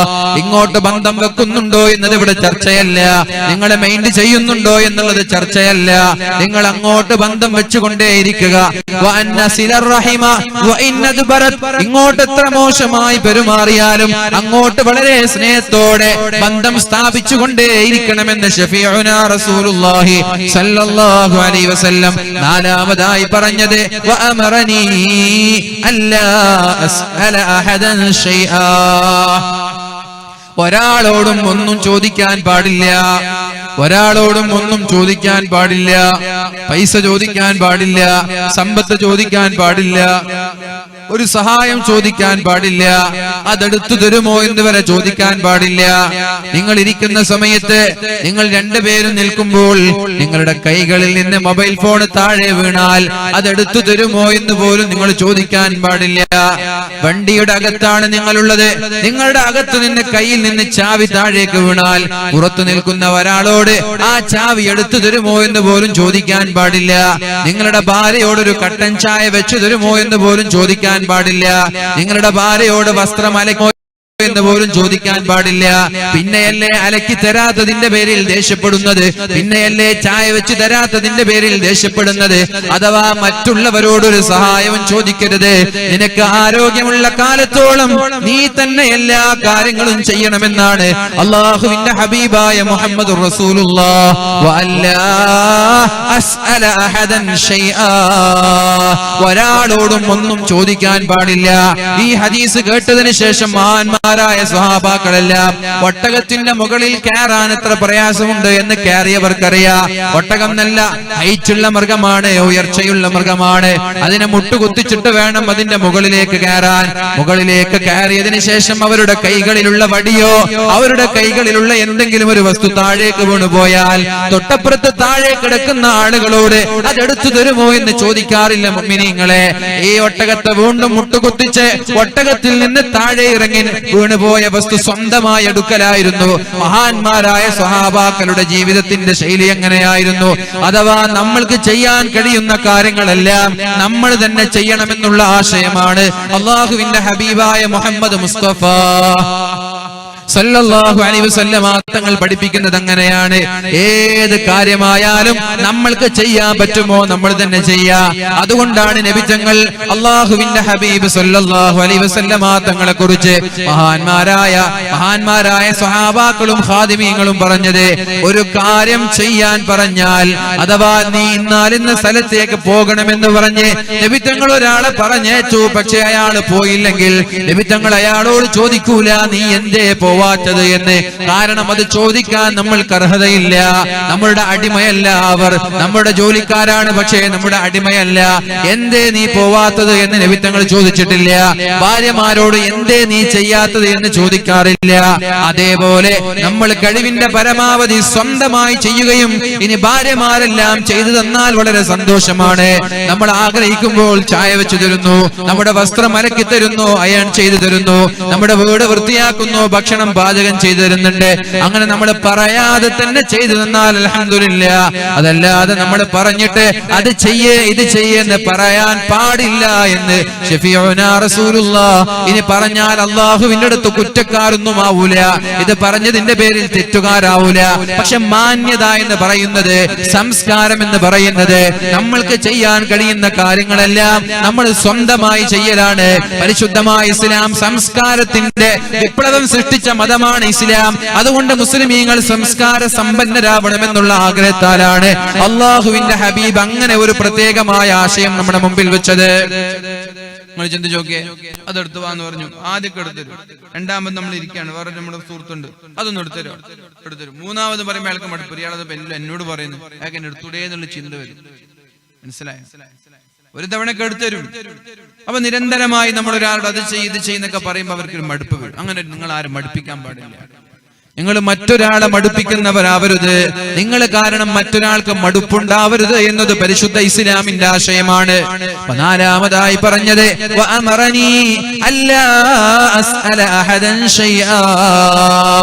അഞ്ചാമതായി പറഞ്ഞത് തല പോയാലും നുണ പറയാൻ പാടില്ല. സത്യം മാത്രമേ പറയാൻ പാടുള്ളൂ, കളവ് പറയാൻ പാടില്ല. ജീവിതത്തിൽ ഒരാളുടെ മുമ്പിലും നുണ പറയരുത്. അങ്ങനെ ഒരു പ്രതിജ്ഞ എടുക്കാൻ നമ്മൾ തയ്യാറാവണം. ഭാര്യയുടെ മുമ്പിലായാലും ഭർത്താവിന്റെ മുമ്പിലായാലും സ്കൂളിലുള്ള അധ്യാപകരുടെ മുമ്പിലായാലും ഉസ്താദുമാരുടെ മുമ്പിലായാലും മുതലാളിമാരുടെ മുമ്പിലായാലും സത്യം മാത്രമേ പറയാൻ പാടുള്ളൂ. നുണ പറയൂല എന്ന് നമ്മൾ തീരുമാനിക്കണം. നുണ പറയാൻ പാടില്ല. എന്തൊക്കെയോ കളവ് പറഞ്ഞിട്ട് സ്കൂളിൽ വരാത്ത എന്താ തലവേദനയായിരുന്നു. എവിടെ തലവേദന ജീവിതത്തിൽ അയാൾക്ക് ഉണ്ടായിട്ടില്ല. മദ്രസയിൽ എന്താ വൈകിയത്? ഉമ്മയാണ് കത്തെഴുതി കൊടുക്കാൻ ഉസ്താദിന്. ഉസ്താദ് ഇന്നലെ കുട്ടിക്ക് വല്ലാത്ത പനിയായിരുന്നു, അതുകൊണ്ടാ വരാത്തത് എന്ന് ഉമ്മ എഴുതി കൊടുക്കും ലെറ്റർ. ഉസ്താദ് പാവം പിന്നെ ലെറ്ററിൽ വന്നത് വിശ്വസിക്കണല്ലോ. ആയിക്കോട്ടെ മോനെ കയറിക്കോളെന്ന് പറയും. സത്യത്തിൽ ഉമ്മ ഈ മകന്റെ ഹൃദയത്തിൽ ഇട്ടുകൊടുത്ത ആശയം എന്താണ്? നമ്മൾക്ക് എസ്കേപ്പ് ചെയ്യണമെന്ന് തോന്നിയ നുണ പറയാം എന്നുള്ള ആശയാണ് ഈ ഉമ്മ മക്കൾക്ക് ഇട്ടുകൊടുത്തത്. നേരെ പറഞ്ഞാൽ മതി, എണിക്കാൻ വൈകി എന്ന് പറഞ്ഞാൽ പോലെ ഉസ്താദ് കൊല്ലോ, ടീച്ചേഴ്സ് പുറത്താക്കോ? ഇല്ല, അങ്ങനൊന്നും ചെയ്യില്ല, ആരും ചെയ്യില്ല. സത്യം പറഞ്ഞാൽ ആരൊന്നും ചെയ്യില്ല.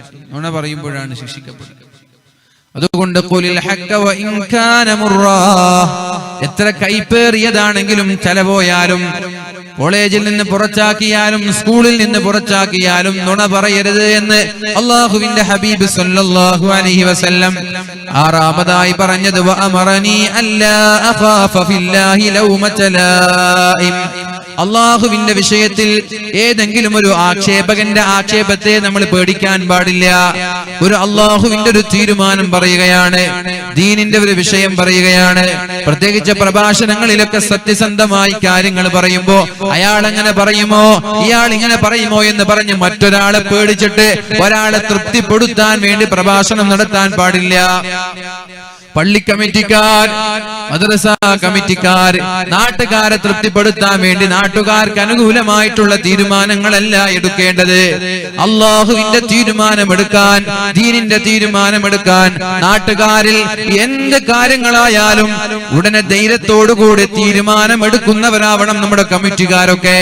ഉദാഹരണം പറഞ്ഞാൽ നമ്മുടെ നാട്ടിൽ ചെറുപ്പക്കാരൊക്കെ കഞ്ചാവിന്റെയും മയക്കുമരുന്നിന്റെയും അടിമയാണ് എന്ന് നമ്മൾ സങ്കല്പിക്കാം. അങ്ങനെ സങ്കല്പിക്കാം നമ്മൾക്ക്. ചെറുപ്പക്കാരൊക്കെ കഞ്ചാവിന്റെ ആളുകളാണ്, മയക്കുമരുന്നിന്റെ ആളുകളാണ്. ഈ നാട്ടിൽ നിന്ന് മയക്കുമരുന്ന് എങ്ങനെയെങ്കിലും പേരോടെ പിഴുതെറിയണമെന്ന് തോന്നിയാൽ നാട്ടുകാർക്ക് അങ്ങനെ ഒരു കമ്മിറ്റിക്കാർക്ക് തീരുമാനം എടുക്കാൻ പേടിയാണ്, ചെറുപ്പക്കാരിവിടെ പ്രശ്നമാക്കുമോ എന്ന്. പക്ഷെ അള്ളാഹുവിന്റെ ദീനാണിത്. ഉത്തരവാദപ്പെട്ട സ്ഥാനത്തിരിക്കുന്ന നിങ്ങള് അള്ളാഹുവിന്റെ ദീനിന്റെ ഉത്തരവാദിത്തം ഏറ്റെടുത്ത് നിങ്ങൾ മറ്റൊരാള് പറയുമോ, അവര് പ്രതിഷേധിക്കുമോ, അവര് പ്രശ്നമാക്കുമോ എന്ന പേടി ഉണ്ടാവാൻ പാടില്ല. അള്ളാഹുവിനെ അല്ലാതെ മറ്റൊരാളെ പേടിക്കാൻ പാടില്ല. ആരെ പള്ളിയുടെ ഉത്തരവാദിത്തം ഏറ്റെടുക്കുന്ന ആളുകൾ. വലം യഖ്ശ ഇല്ലല്ലാഹ് ഇന്നമാ യഅ്മുറു മസാജിദല്ലാഹി മൻ ആമന ബില്ലാഹി വൽ യൗമിൽ ആഖിർ. അന്ത്യനാളിനെ കൊണ്ടും അള്ളാഹുവിനെ കൊണ്ടും വിശ്വസിക്കുന്നവരാവണം പള്ളിയുടെ ഉത്തരവാദികൾ.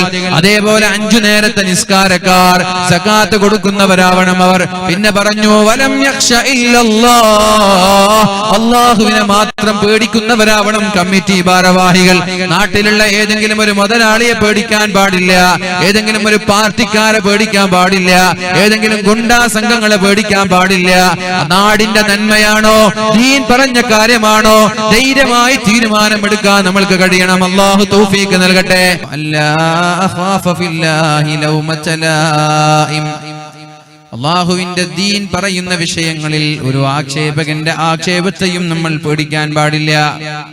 എന്റെ പ്രിയപ്പെട്ട ചെറുപ്പക്കാരെ, ഞാൻ പറയാൻ പോകുന്നത് മയക്കുമരുന്നിന്റെയോ കഞ്ചാവിന്റെയോ അടിമകളായി നമ്മൾ മാറാൻ പാടില്ല. പ്രത്യേകിച്ച് മുസ്ലിം പോക്കറ്റുകളെ ലക്ഷ്യമാക്കിക്കൊണ്ട് വിൽപ്പന നടത്തുന്ന ആളുകളുണ്ട്, ഡീലേഴ്സ് ഉണ്ട്. എത്രയോ ആളുകൾ മുസ്ലിം സമുദായത്തിലെ നല്ലവരായ ചെറുപ്പക്കാരെ ഒന്ന് മസ്തിഷ്ക പ്രക്ഷാളനം നടത്താൻ വേണ്ടി, ബ്രെയിൻ വാഷ് ചെയ്യാൻ വേണ്ടി, അവരുടെ തലച്ചോറ് നശിപ്പിക്കാൻ വേണ്ടി, അവരെ സമുദായത്തിന് ഉപകരിക്കാത്ത മക്കളാക്കി, ഇവരെ 4 കാലിൽ നടക്കുന്ന, ദുനിയാവ് എന്താണെന്നറിയാത്ത, ആഖിറം എന്താണെന്നറിയാത്ത, നാടിനോട് പ്രതിബദ്ധതയില്ലാത്ത, മാതാപിതാക്കളോട് കടുപ്പാടില്ലാത്ത, ദീനിനോട് തീരെ ആത്മാർത്ഥതയില്ലാത്ത ചെറുപ്പക്കാരാക്കി മാറ്റാൻ വേണ്ടി നമ്മുടെ നല്ലവരായ ചെറുപ്പക്കാരിലേക്ക് വരെ കഞ്ചാവും മയക്കുമരുന്നും കച്ചവടം നടത്തുന്ന എത്രയോ ആളുകളുണ്ട്. അങ്ങനെ ഹറാമായ സമ്പാദ്യത്തിലൂടെ ജീവിക്കുന്നവരുണ്ട്. ഏതായാലും നാളെ അള്ളാഹുവിന്റെ കോടതിയിലെത്തിയാൽ ഇതിനൊക്കെ എണ്ണി എണ്ണി സമാധാനം പറയേണ്ടി വരുമെന്ന് ഓരോ ആളുകളും ചിന്തിക്കുക. അള്ളാഹുവിലേക്ക് മടങ്ങാൻ തയ്യാറാവുക. കഞ്ചാവ് അടിക്കണം എന്ന് തോന്നിയാ പോയിട്ട് വേഗം നല്ലൊരു ജ്യൂസ് കുടിക്കുക. കൂൾബാറിൽ പോയിട്ട് 70 രൂപ ചെലവാകും, അല്ലെങ്കിൽ 50 രൂപ ചെലവാകും. തൽക്കാലം അത് മതി. സീസർ വലിക്കണം തോന്നുമ്പോ വേഗം ഒരു ചുവങ്ങം കഴിക്കാം. അങ്ങനെയെങ്കിലും അതിനൊരു ആൾട്ടർനേറ്റീവ് കണ്ടെത്തിയിട്ട് അത് ചെയ്യാം. അഡിക്റ്റായി പോയാൽ പിന്നെ വിട്ടു നിൽക്കാൻ കുറച്ച് പ്രയാസമാണ്. അതുകൊണ്ട് പുതിയ പുതിയ ആളുകളെ അതിലേക്ക് ചേർക്കാതിരിക്കുക. പുതിയതായിട്ടൊന്ന് ടേസ്റ്റ് നോക്കട്ടെ എന്ന് പറഞ്ഞ് ആരും ചേരാതിരിക്കുക. അങ്ങനെ എല്ലാവരും തുടങ്ങാം, ടേസ്റ്റ് നോക്കാൻ വേണ്ടിട്ട് തുടങ്ങാം. സീസർ വലിക്കുമ്പോ ചങ്ങാതി വലിക്കുന്നുണ്ടാവും. അപ്പൊ ചങ്ങാതി ഒന്ന് വലിച്ചു നോക്കെന്ന് പറഞ്ഞിട്ട് ഇയാളെ വലിക്കുന്ന സീസർ അങ്ങോട്ട് കൊടുക്കും. ഇയാള് വലിക്കുക, ടേസ്റ്റ് ഒന്നും കിട്ടൂല. പിന്നെ സ്ഥിരമായിട്ട് ടൂറൊക്കെ പോകുമ്പോ വെറുതെ വലിക്കാണ്, ഇത് ടേസ്റ്റ് ഒന്നും ഇല്ല, വെറുതെ വലിക്കാണ്. ഇത് ഇവർ വിചാരിക്കുക സീസർ വലിച്ചാൽ ഭയങ്കര സംഭവമായി. അങ്ങനെ തോന്നാണ് ചില ആളുകൾക്ക്. ഞാൻ സീസർ വലിച്ചാൽ ഭയങ്കര സംഭവമായി എന്ന് തോന്നാണ്. സത്യത്തിൽ ഈ സീസറൊക്കെ വലിക്കുമ്പോൾ നിങ്ങളുടെ നാട്ടില് ജനങ്ങൾക്കിടയിൽ നിങ്ങളുടെ അഭിമാനം നഷ്ടപ്പെടാണ് എന്നവർക്ക് തോന്നുന്നില്ല. കഞ്ചാവൊക്കെ അടിച്ചാൽ ഞാൻ നാട്ടിലൊരു സ്റ്റാർ ആയി, ഹീറോ ആയി എന്നൊക്കെ തോന്നാണ്. You are zero, not hero. നീ ഹീറോ അല്ല, നാട്ടിൽ സീറോ ആണ്. നാട്ടുകാർക്ക് നിന്നെ കുറിച്ചിട്ട് വെറുപ്പാണ്. ഈ വൃത്തികെട്ട രീതിയിൽ താടിയും മുടിയൊക്കെ വെക്കുന്ന ആളുകളുണ്ട്. കൈകളിൽ മാലയും ചൈനും കാണുമ്പോൾ തന്നെ ഒരു അറപ്പ് തോന്നുന്ന രീതിയിൽ. ഇതൊക്കെ വൃത്തിയാക്കി വെക്കണം. താടി മുടിയൊക്കെ നല്ല സെറ്റ് ചെയ്ത് നല്ല മൊഞ്ചായി നടക്കണം എന്നാണ് ഇസ്ലാം പഠിപ്പിക്കുന്നത്. നല്ല മൊഞ്ചായിട്ട് നടക്കണം തന്നെയാണ്. മുടിയൊക്കെ ചീകി നല്ല വൃത്തിയായിട്ട് വെക്കണം എന്നാണ്. അതിനൊക്കെ ഒരു വൃത്തികേടാക്കി കാണുമ്പോൾ തന്നെ ഒരു റൗഡിയെ പോലെ, ഒരു ഗുണ്ടാ സംഘങ്ങളെ പോലെ കാണുന്ന വൃത്തികേടുണ്ടാക്കുന്ന രീതിയിൽ താടി മുടിയും വളർത്തരുത്. കയ്യിലൊക്കെ കുറെ ജപമാലയും കുറെ ഇരുമ്പും ചങ്ങലയൊക്കെ കെട്ടി ഇങ്ങനെ നടക്കുന്നത് നിങ്ങളുടെ നാട്ടിലുണ്ടോന്ന് എനിക്കറിയില്ല. അതൊക്കെ വൃത്തികേടാണ്. ആളുകൾക്ക് നിങ്ങളെ കാണാൻ വെറുപ്പാണ്. നിങ്ങൾക്ക് തോന്നാണ് നിങ്ങൾ വലിയ സംഭവമാണെന്ന്, നിങ്ങൾക്ക് തോന്നാണ് നിങ്ങൾ നാട്ടിലെ ഹീറോ ആണെന്ന്. സത്യത്തിൽ ആളുകൾക്ക് പുച്ഛത്തോടെ കാണാൻ. എന്തിനാ ഈ പുച്ഛം? ആളുകളുടെ ഹൃദയത്തിൽ നിന്ന് നിങ്ങളോടുള്ള ആ ഒരു മഹത്വം നിങ്ങൾ എന്തിനാ എടുത്തു കളയുന്നത്?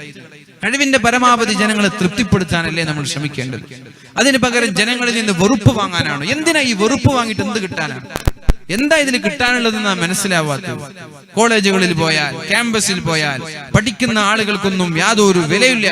അവിടെ ഗുണ്ടായിസം നടത്തുന്ന ആളാണ് കോളേജുകളിലെ ഹീറോ, ക്യാമ്പസുകളിലെ ഹീറോ, യൂണിവേഴ്സിറ്റികളിലെ ഹീറോ ഗുണ്ടായിസം നടത്തുന്നവരാണ്. അവർക്കൊക്കെ പേപ്പറിൽ ഒരു മാർക്ക് പോലും ഉണ്ടാവില്ല. പേപ്പറൊക്കെ എങ്ങനെയെങ്കിലും കോപ്പി അടിച്ച് വിജയിക്കുന്ന ആളുകളായിരിക്കും. പക്ഷേ ക്യാമ്പസുകളുടെ ഹീറോ ആരായിരിക്കും? ഒരു പേപ്പറിൽ പോലും മര്യാദയ്ക്ക് പരീക്ഷ എഴുതി വിജയിക്കാൻ കഴിയാതെ കോപ്പി അടിച്ച് വിജയിക്കുന്ന ആളുകളാ. പഠിക്കുന്ന ആളുകൾക്ക് ഒരു വില ഉണ്ടാവില്ല.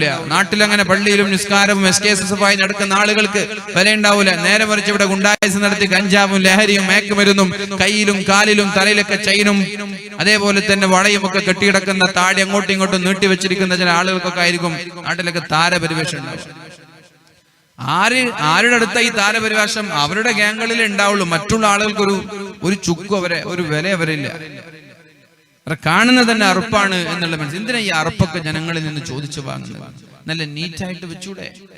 താടി നീറ്റായി, മുടി നല്ല നീറ്റായി, നല്ല നീറ്റ് വസ്ത്രം ധരിച്ച് നല്ല മൊഞ്ചായിട്ട് നടക്കാൻ ഇസ്ലാം പഠിപ്പിക്കും. അങ്ങനെ നടക്കുക. അതല്ല എന്തിനീ വൃത്തികേട് കൊണ്ട് നടക്കുന്നു? അതിലെന്തെപ്പോ കിട്ടാനുണ്ട്? ഒരു വെറൈറ്റി വൈൽഡ് എന്ന് പറയുന്നത് ഇന്ന് ഒരു ട്രെൻഡാണ്. വൈൽഡ് ആവാന്ന് പറഞ്ഞാൽ മുടിയൊക്കെ ഇങ്ങനെ റിങ്ങളായി അതിങ്ങനെ ചുരുട്ടി വെച്ച്, അല്ലെങ്കിൽ അങ്ങോട്ടും ഇങ്ങോട്ടും 4 ഭാഗത്തേക്ക് ഇങ്ങനെ സ്പൈക്കാക്കി വെച്ച്, താടി നീട്ടി വെക്കുന്നതൊന്നും യാതൊരല്ലേ. താടിക്ക് ഒരു വൃത്തികെട്ട രീതിയിൽ നീട്ടി വെക്കുക. നീട്ടുന്നതിലൊന്നും കുഴപ്പമില്ല, സുന്നത്താണ്. ഒരു വൃത്തികെട്ട രീതിയിൽ നീട്ടി വെക്കുക. മനസ്സിലായി? ആളുകൾക്ക് ഒരു വെറുപ്പ് തോന്നുന്ന രീതി. അപ്പൊ എല്ലാം ഒരു നീറ്റായി ചെയ്യുന്നത് കലയാണ്, നീറ്റല്ലാതെ ചെയ്യുന്നത് അക്രമമാണ്. ഞാൻ നേരത്തെ പറഞ്ഞില്ലേ, ചെയ്യേണ്ട രീതിയിൽ ചെയ്യാതിരിക്കുന്നത് അക്രമമാണ്. ഡ്രസ് ചെയ്യുന്നതും ഹെയർ കട്ട് ചെയ്യുന്നതും താടി ഷേപ്പ് ചെയ്യുന്നതും ഒക്കെ അങ്ങനെയാണ്. അപ്പൊ അതുകൊണ്ട് എന്റെ പ്രിയപ്പെട്ട ചെറുപ്പക്കാരെ, നാട്ടുകാരെ പറയിപ്പിക്കരുത്. ഒരു ഉപകാരവും നിങ്ങൾക്ക് ചെയ്യാൻ കഴിഞ്ഞില്ലെങ്കിൽ ഒരു ഉപദ്രവവും ചെയ്യാതിരിക്കാൻ പ്രത്യേകം ശ്രമിക്കണമെന്ന് റസൂലുള്ളാഹി സ്വല്ലല്ലാഹു അലൈഹി വസല്ലമ തങ്ങൾ പഠിപ്പിച്ചിട്ടുണ്ട് നമ്മോട്. നിങ്ങൾക്ക് ജനങ്ങൾക്ക് വേണ്ടി ഒരു ഉപകാരം ചെയ്യാൻ കഴിയുന്നില്ലെങ്കിൽ, ഒരു ഖൈർ ചെയ്യാൻ കഴിയുന്നില്ലെങ്കിൽ, ഒരു നന്മ ചെയ്യാൻ കഴിയുന്നില്ലെങ്കിൽ നിങ്ങളുടെ ഉപദ്രവത്തിൽ നിന്ന് ജനങ്ങളെ രക്ഷപ്പെടുത്തണേ എന്ന് ശഫീഉനാ റസൂലുള്ളാഹ്. ഉപകാരം ചെയ്യാൻ കഴിയുന്നില്ലെങ്കിൽ ദയവ് ചെയ്ത് നിങ്ങളൊരു ഉപദ്രവം ചെയ്യരുത്. ഉപകാരം ചെയ്യാന്ന് പറഞ്ഞ് എന്തെങ്കിലും പ്രശ്നം ഉണ്ടായ വേഗം പോയി സഹായിക്കുക, പാവങ്ങളെ സഹായിക്കുക, വയസ്സന്മാരെ സഹായിക്കുക, നാട്ടിലുള്ള എല്ലാ നല്ല കാര്യത്തിനും കൂടെ നിൽക്കുക. അതാണ് ഉപകാരം ചെയ്യാന്ന് പറഞ്ഞാൽ. നേരെ മറിച്ച് ഉപദ്രവം ചെയ്യാന്ന് പറഞ്ഞാൽ പ്രശ്നത്തിന് മുമ്പെന്തെങ്കിലും ഉണ്ടാവുക, ആരെങ്കിലും എന്തെങ്കിലും നന്മ ചെയ്യുമ്പോൾ തന്നെ ചോദ്യം ചെയ്യുക, അനാവശ്യമായി രാത്രി ഉറങ്ങാതെ ബസ് സ്റ്റാൻഡിലും പീഡികത്തിണ്ണയിലൊക്കെ ഇരുന്നിട്ട് വെറുതെ ഒച്ചപ്പാടുണ്ടാക്കുക, ഇതൊക്കെ ഉപദ്രവമാണ്. ബൈക്കും ബുള്ളറ്റ് എടുത്തിട്ട് നല്ല ഒച്ചയായി സൈലൻസർ, ശബ്ദമുള്ള സൈലൻസറും വെച്ച് ആക്സിലേറ്റർ കൊടുത്തിട്ട് ഇങ്ങോട്ട് ഓടുക, അത് ഉപദ്രവമാണ്. നിനക്കൊരു ഉപകാരവും ചെയ്യാൻ കഴിയുന്നില്ലേ, നീ ജനങ്ങളെ ഉപദ്രവിക്കരുത് എന്നാര് പഠിപ്പിച്ചു? പരിശുദ്ധ റസൂലുള്ളാഹി സ്വല്ലല്ലാഹു അലൈഹി വസല്ലം. ഉപദ്രവിക്കാതിരുന്നാൽ വരെ നീ സ്വർഗ്ഗത്തിലെത്തുമെന്നാണ് പറഞ്ഞത്. ഉപകാരം ചെയ്യണമെന്നില്ല, ഉപകാരം ചെയ്യണമെന്നില്ല, സ്വർഗ്ഗത്തിലെത്താൻ ഉപകാരം ചെയ്യണമെന്നില്ല, ജനങ്ങൾക്കൊരു ഖൈറും ചെയ്യണമെന്നില്ല സ്വർഗ്ഗത്തിലെത്താൻ. നിന്റെ ഉപദ്രവത്തിൽ നിന്ന് ജനങ്ങളെ രക്ഷപ്പെടുത്തിയാൽ നീ സ്വർഗ്ഗത്തിലാണ് എന്ന് പരിശുദ്ധ റസൂലുള്ളാഹ്. ഹദീസ് കേട്ടിട്ടില്ലേ? ആ ഹദീസ് കേട്ടിട്ടില്ലേ? ഒരു ഉപകാരവും ഒരു നന്മയും ചെയ്യാൻ നിനക്ക് കഴിഞ്ഞില്ലെങ്കിൽ നീ ജനങ്ങളെ ഉപദ്രവിക്കാതിരുന്നാൽ അത് നിന്റെ കയ്യും പിടിച്ചു നാളെ സ്വർഗ്ഗത്തിലേക്ക് എത്തിക്കും. സ്വഹീഹായ ഹദീസാണിത്. മഹാനായ അബൂ ദർറുൽ ഗഫാരി തങ്ങളോട് അല്ലാഹുവിന്റെ ഹബീബ് പഠിപ്പിച്ച ഹദീസാണിത്. ഫല്യദഇന്നാസ മിൻ അദാ, നിന്റെ ബുദ്ധിമുട്ടിൽ നിന്ന്, നിന്റെ ശർറിൽ നിന്ന് നീ ജനങ്ങളെ കാക്കണേ എന്ന് അല്ലാഹുവിന്റെ ഹബീബായ റസൂലുള്ളാഹി സ്വല്ലല്ലാഹു അലൈഹി വസല്ലം. ഞാൻ പറഞ്ഞു വരുന്നത്, മാന്യന്മാരായി നമ്മൾ ജീവിക്കുക, ആരെയും വെറുപ്പിക്കാതിരിക്കുക. ജനങ്ങൾ നിങ്ങളെ വെറുച്ചാൽ അത് മതി നാളെ നരകത്തിലെത്താൻ. ഈ സ്വർഗ്ഗവും നരകവും എന്ന് പറഞ്ഞ കുറെ നിസ്കാരത്തിലൂടെ കിട്ടുന്ന കാര്യമല്ല, മനസ്സിലായോ? സ്വർഗ്ഗവും നരകവും എന്ന് പറഞ്ഞാൽ നിസ്കാരത്തിലൂടെ കിട്ടുന്ന കാര്യമല്ലത്. അതെല്ലാരും മനസ്സിലാക്കുക. പള്ളിക്ക് പോയത് കൊണ്ടോ നോമ്പ് നോറ്റത് കൊണ്ടോ ഒന്നും കിട്ടുന്ന കാര്യമല്ല ഈ സ്വർഗ്ഗവും നരകവും. സ്വർഗ്ഗവും നരകവും തീരുമാനിക്കുന്നത് നീ നിന്റെ ജനങ്ങളോടുള്ള സമീപനമാണ്. ജനങ്ങൾ നിന്നെക്കുറിച്ച് എന്ത് വിലയിരുത്തുന്നു എന്നുള്ളതാണ്. നാട്ടുകാർക്കൊക്കെ നിന്നെക്കുറിച്ച് നല്ല അഭിപ്രായമാണെങ്കിൽ നീ സ്വർഗ്ഗത്തിലാണ് ഷുവർ. നാട്ടുകാർക്കൊക്കെ നിന്നെക്കുറിച്ച് മോശപ്പെട്ട അഭിപ്രായമാണ്, നിന്റെ ചങ്ങാതിമാർക്ക്, നിന്റെ കുടുംബക്കാർക്ക്, നിന്റെ കൂടെ പഠിച്ചവർക്ക്, നിന്റെ കൂടെ ജോലി ചെയ്തവർക്ക്, നീയുമായി ബന്ധമുള്ളവർ, നിന്നെ അറിയുന്ന ആളുകൾക്കൊക്കെ നിന്നെക്കുറിച്ച് മോശപ്പെട്ട അഭിപ്രായമാണെങ്കിൽ എത്ര വലിയ ആബിദാണെങ്കിലും എത്ര വലിയ നിസ്കാരക്കാരനാണെങ്കിലും നീ നാളെ നരകത്തിലാണ്. പ്രത്യേകമായി വിഷയം നമ്മൾ ശ്രദ്ധിക്കേണ്ടതുണ്ട്. കഴിവിന്റെ പരമാവധി ജനങ്ങളെ തൃപ്തിപ്പെടുത്താൻ ശ്രമിക്കുക. ജനങ്ങളിൽ നിന്ന് വെറുപ്പ് സമ്പാദിക്കാനല്ല ശ്രമിക്കേണ്ടത്, ജനങ്ങളെ സന്തോഷിപ്പിക്കാനാണ് ശ്രമിക്കേണ്ടത്. അല്ലാഹു തആല നമ്മൾക്ക് ബോധം നൽകട്ടെ. അവസാനം ഏഴാമതായി അല്ലാഹുവിന്റെ ഹബീബ് പറയുന്നത്, വഅമറനീ അൻ നുക്സിറ മിൻ ഖൗലി ലാ ഹൗല വലാ ഖുവത ഇല്ലാ ബില്ലാഹ് ഫഇന്നഹുന്ന മിൻ കൻസിൻ തഹ്ത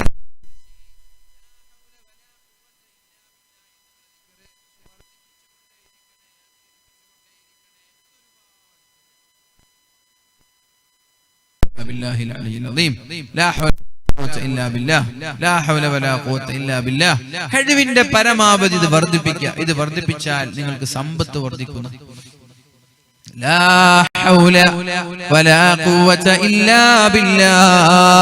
അല്ലാഹുവിന്റെ സഹായം നിങ്ങൾക്കുണ്ടാകും പ്രതിസന്ധി ഘട്ടങ്ങളിൽ. ഇതെന്ന് പറഞ്ഞാൽ അർശിന്റെ താഴെയുള്ള ഖജനാവിൽ പെട്ടതാണ്, അർശിന്റെ താഴെയുള്ള നിധികളിൽ പെട്ടതാണ്. ലാ ഹൗല വലാ ഖുവത ഇല്ലാ ബില്ലാഹ്. അതുകൊണ്ട് കഴിവിന്റെ പരമാവധി ഈ ദിക്ർ വർദ്ധിപ്പിക്കണമെന്ന് ശഫീഉനാ റസൂലുള്ളാഹി. ഞാൻ ഞാനൊന്ന് ചുരുക്കി നിങ്ങളോട് ചോദിച്ചാൽ 7 കാര്യം പറയാൻ പറ്റുന്നവരെന്ന് കൈപ്പൊക്കെ. ഞാൻ പറഞ്ഞ 7 കാര്യവും പറയാൻ ധൈര്യമുള്ളവരെന്ന് കൈപ്പൊക്കെ. ഒരാളുണ്ടല്ലോ അൽഹംദുലില്ലാ മാഷാ അല്ലാഹ്. ഒരാളുണ്ടോ? ഇപ്പൊ പറഞ്ഞ 7 കാര്യങ്ങൾ ഒന്ന് എല്ലാരും കൂടി പറഞ്ഞു നോക്കാം അല്ലെ?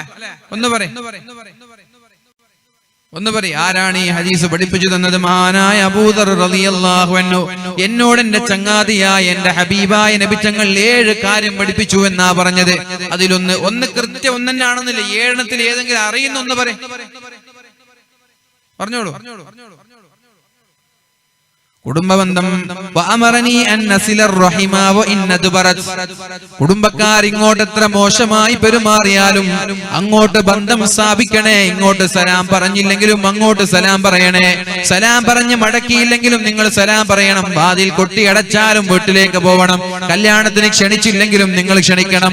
ഇങ്ങോട്ട് അവർ എങ്ങനെ ബന്ധം വെക്കുന്നു എന്നല്ല നോക്കേണ്ടത്, അങ്ങോട്ട് ബന്ധം സ്ഥാപിച്ചു കൊണ്ടേയിരിക്കണമെന്ന് മുഹമ്മദ് മുസ്തഫ. 1 2 തെറ്റ പ്രശ്നം ഓർത്തിട്ട് പറയും 7 ഒന്നും കിട്ടുന്നില്ല എന്ന് പറഞ്ഞ മോശമല്ലേ? ഉറക്കെ പറയും. എന്താണ്? മാഷാ അല്ലാഹ്. 1ാമത്തെ കാര്യം മിസ്കീന്മാരെ സ്നേഹിക്കാനും മിസ്കീന്മാരെ സഹായിക്കാനും അള്ളാഹുവിന്റെ ഹബീബ് എന്നോട് പഠിപ്പിച്ചിട്ടുണ്ട്. അപ്പൊ മിസ്കീന്മാരെ നന്നായി സ്നേഹിക്കുക, അവരുടെ വീട്ടിൽ പോവുക, അവരുടെ പ്രശ്നങ്ങൾ അറിയുക, രഹസ്യമായിട്ട് അവരെ സഹായിക്കുക. അവർ ചോദിക്കൊന്നുമില്ല, അവരെ രഹസ്യമായിട്ട് സഹായിക്കുക. 2 3ാമത്തേത്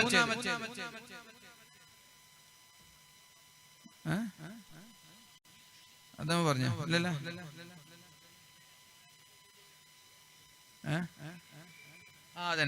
3ാമത്തേത് ഒരാളോടും ഒന്നും ചോദിക്കാൻ പാടില്ലെന്ന് പറഞ്ഞു. ആരോടൊന്നും ചോദിക്കണ്ട, അതെടുത്തതാ. ഇപ്പൊ വെള്ളം എന്താന്ന് ഞാൻ ചോദിക്കാൻ പാടില്ല, ഞാൻ പോയിട്ട് എടുക്കണം. ഞാൻ എടുക്കുമ്പോ ഒഴിച്ചെന്നാ മാഷാ അല്ലാഹ് നല്ല കാര്യം. മനസ്സിലായോ? നമ്മൾ പറയാൻ പാടില്ല, അവരെടുത്തു തന്നാ മാഷാ. അവരെടുത്തു തരുമ്പോൾ ഒരു സന്തോഷം തോന്നാൻ പാടില്ല ഹൃദയത്തിൽ, ഞാൻ ഭയങ്കര സംഭവമാണെന്ന്. നമ്മൾ ഒഴിച്ച് നമ്മൾ കുടിക്കണം, അതിന്റെ കണക്ക് അങ്ങനെയാണ്. 3ാമത്തേത് ഒന്നും മറ്റൊരാളോട് ചോദിക്കാൻ പാടില്ല. 4 മാഷാ അല്ലാഹ് എന്നോട് പറഞ്ഞു ഒരിക്കലും നുണ പറയരുത്, തല പോയാലും നുണ പറയരുത്, സത്യം മാത്രമേ പറയാൻ പാടുള്ളൂ. 4 5 ലാസ്റ്റ് പറഞ്ഞ ഓർമ്മയില്ലേ?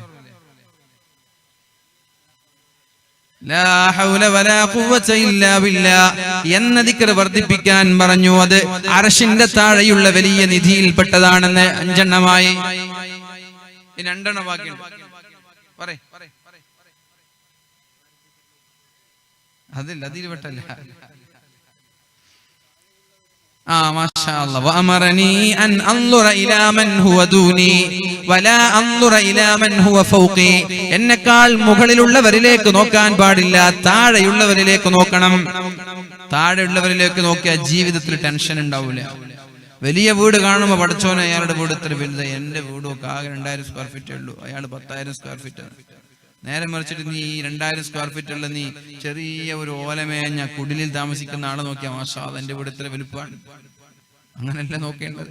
ചെറിയൊരു തലവേദന വരുമ്പോഴേക്ക് എന്തപ്പോ എനിക്ക് എപ്പോഴും തലവേദന. അപ്പൊ നീ നോക്കേണ്ടത് 2 കിഡ്നി പോയ ആളെയാണ്. അയാൾക്ക് 2 കിഡ്നി പോയി, എനിക്ക് തലവേദനയല്ലേ ഉള്ളൂ. ഇങ്ങനല്ലേ നമ്മൾ ചിന്തിക്കേണ്ടത്. അപ്പൊ താഴെയുള്ളവരിലേക്ക് എന്നും നോക്കണം, മുകളിലുള്ളവരിലേക്ക് നോക്കാൻ പാടില്ല. 6 എണ്ണം.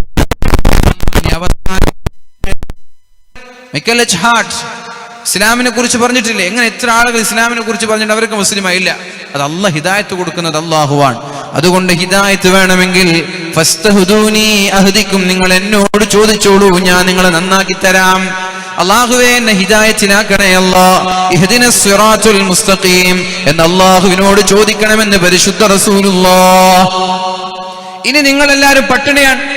യാ ഇബാദി, എന്റെ അടിമകളെ, കുല്ലുക്കും ജാഇഉൻ ഇല്ലാ മൻ അത്അംതുഹു, നിങ്ങൾ എല്ലാവരും പട്ടിണിയാണ്, ഞാൻ ഭക്ഷണം തന്ന ആളുകൾ ഒഴികെ. ഞാൻ ഭക്ഷണം തരാതെ നിങ്ങൾ ഒരാൾക്കും ഭക്ഷണം കഴിക്കാൻ കഴിയില്ല. അപ്പൊ നിങ്ങൾ കഴിക്കുന്നതെല്ലാം ഞാൻ തന്നതാണ്, കുടിക്കുന്നതെല്ലാം ഞാൻ തന്നതാണ്. ഇനി ഒരു നേരത്തെ ഭക്ഷണം കിട്ടിയില്ലേ, നിങ്ങൾ എന്നോട് ചോദിച്ചോളൂ, ഞാൻ നിങ്ങൾക്ക് തരാം. രാത്രി ഭക്ഷണം ഉണ്ടോ? കഴിച്ചോളൂ. ലാ തസ്അൽനി റിസ്ഖ ഗദിൻ, ലാ തസ്അൽനി റിസ്ഖ ഗദിൻ കമാ ലം അസ്അൽക അമല ഗദിൻ. ഞാൻ നിന്നോട് നാളത്തെ ളുഹർ നിസ്കാരം ഇന്ന് നിസ്കരിക്കാൻ പറയാത്തതുപോലെ നാളത്തെ ഉച്ചഭക്ഷണം നീ ഇപ്പോൾ എന്നോട് ചോദിക്കണ്ട, ഇന്ന് രാത്രിയുള്ള ഭക്ഷണം ചോദിച്ചാൽ മതി അല്ലാഹു പറഞ്ഞാൽ. ലാ തസ്അൽനി റിസ്ഖ ഗദിൻ, നാളത്തെ ഉച്ചഭക്ഷണം ഇന്ന് നീ ചോദിക്കണ്ട. 5 വർഷം കഴിഞ്ഞിട്ട് മകളുടെ കല്യാണത്തെ കുറിച്ച് നീ ഇന്ന് ആലോചിച്ച് തലപുണ്ണാവേണ്ട. ഇന്നത്തെ കാര്യം നീ നോക്ക്. അപ്പോഴാകുമ്പോഴും അള്ളാഹു ആ സമയമാകുമ്പോഴേക്കും വേറൊരു വഴി നിനക്ക് തുറന്നു തരും. നാളത്തെ ബ്രേക്ക്ഫാസ്റ്റ് വരെ നീ ഇപ്പോൾ ചോദിക്കണ്ട. ഇന്ന് രാത്രിയുള്ള ഭക്ഷണം കിട്ടിയില്ലെങ്കിൽ അള്ളാഹിനോട് ചോദിക്കുക, അള്ളാഹു തരും. നാളെ നാസ്തയുടെ സമയമായിട്ട് ഭക്ഷണം കിട്ടിയില്ലെങ്കിൽ അള്ളാഹിനോട് ചോദിക്കുക. ഏതുപോലെ ഇന്നത്തെ ഇശാ നിസ്കാരം ഇന്ന് നിസ്കരിച്ചാൽ മതി, നാളത്തെ ഇശാ നിസ്കാരം ഇന്ന് നിസ്കരിക്കാൻ അള്ളാഹു നിങ്ങളോട് പറഞ്ഞോ?